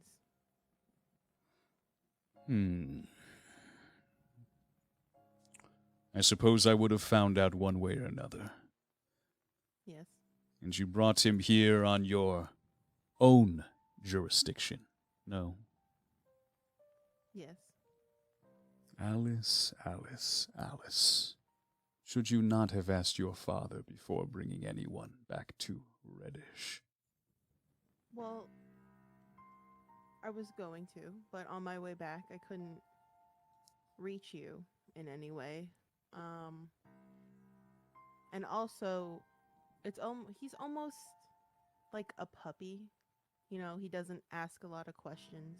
You could explain things to him and he will take it as it is instead of asking more questions. A puppy. Yeah. I did too have a puppy when I was a young boy. He was sweet. He was always there for my mother. Always loved my brother, but there was something about me that he just so utterly detested. Whenever I would go over to pet him, he would simply snap at me. So I brought meat to him and treats, and slowly through the course of time, he came to accept me. And just in that moment, when the dog thought that perhaps he had the trust of his master, just when he knew that I was the dominant being, I poisoned him. For sometimes dogs bite, Alice. This dog would be no different. You will be dealt with. Well, I see what you're saying. But if I could, I do ask that I could do it on my own accord. Surely. Perhaps when I'm set out on my next mission. This way it's not here. I thought perhaps we could leave him to the law. I think Judge Candle would deal with him in a swift, effective manner. Yeah. But also, you know me, I like to really finish what I started. You raised me like that after all. Yes, that's my girl. And he kind of walks over to the table, drinks the rest of his wine, and then kind of presses his thumb to the leg of the glass and snaps it off and sets it on the table. He walks back over to you and places a pouch of money right in your hand, and he says, For the job, well done. Of course. And that is where we are going to end the episode. Thank you so much for watching, ladies and gentlemen. I really appreciate it. What a fun little session we had here. A lot of action, a lot happened. So I'm really excited to continue this with you guys. The next week here, we are going to have a game show episode. But the following week after that, we will pick up with a campaign again with Alice, as well as Thames and the group, Marth and all the jazz. Roll a d10 for initiation. But I really appreciate you guys hanging out with me tonight. If you are enjoying the show, make sure to hit us up with a follow. It'll let us know, obviously, every time that we go live. We go live Friday at 8 p.m. every single week. So be sure to check the next episode out. If you missed any of the episodes, you can catch up right on YouTube. We have a playlist filled with all of them. We're going to be doing a watch party of this episode tomorrow with the Patreon group. If you missed any of it, you're more than welcome to join us. And speaking of the Patreon, if you guys are enjoying the stream to the extent that you do want to, support us monetarily, then you can definitely do so. The best way would be through Patreon. There's plenty of tiers with really, really exciting stuff. This week, I'm going to be asking people shirt sizes and all that jazz. So we got a $20 tier t-shirts that are going to be mailed out relatively soon. But I want to thank each and every single one.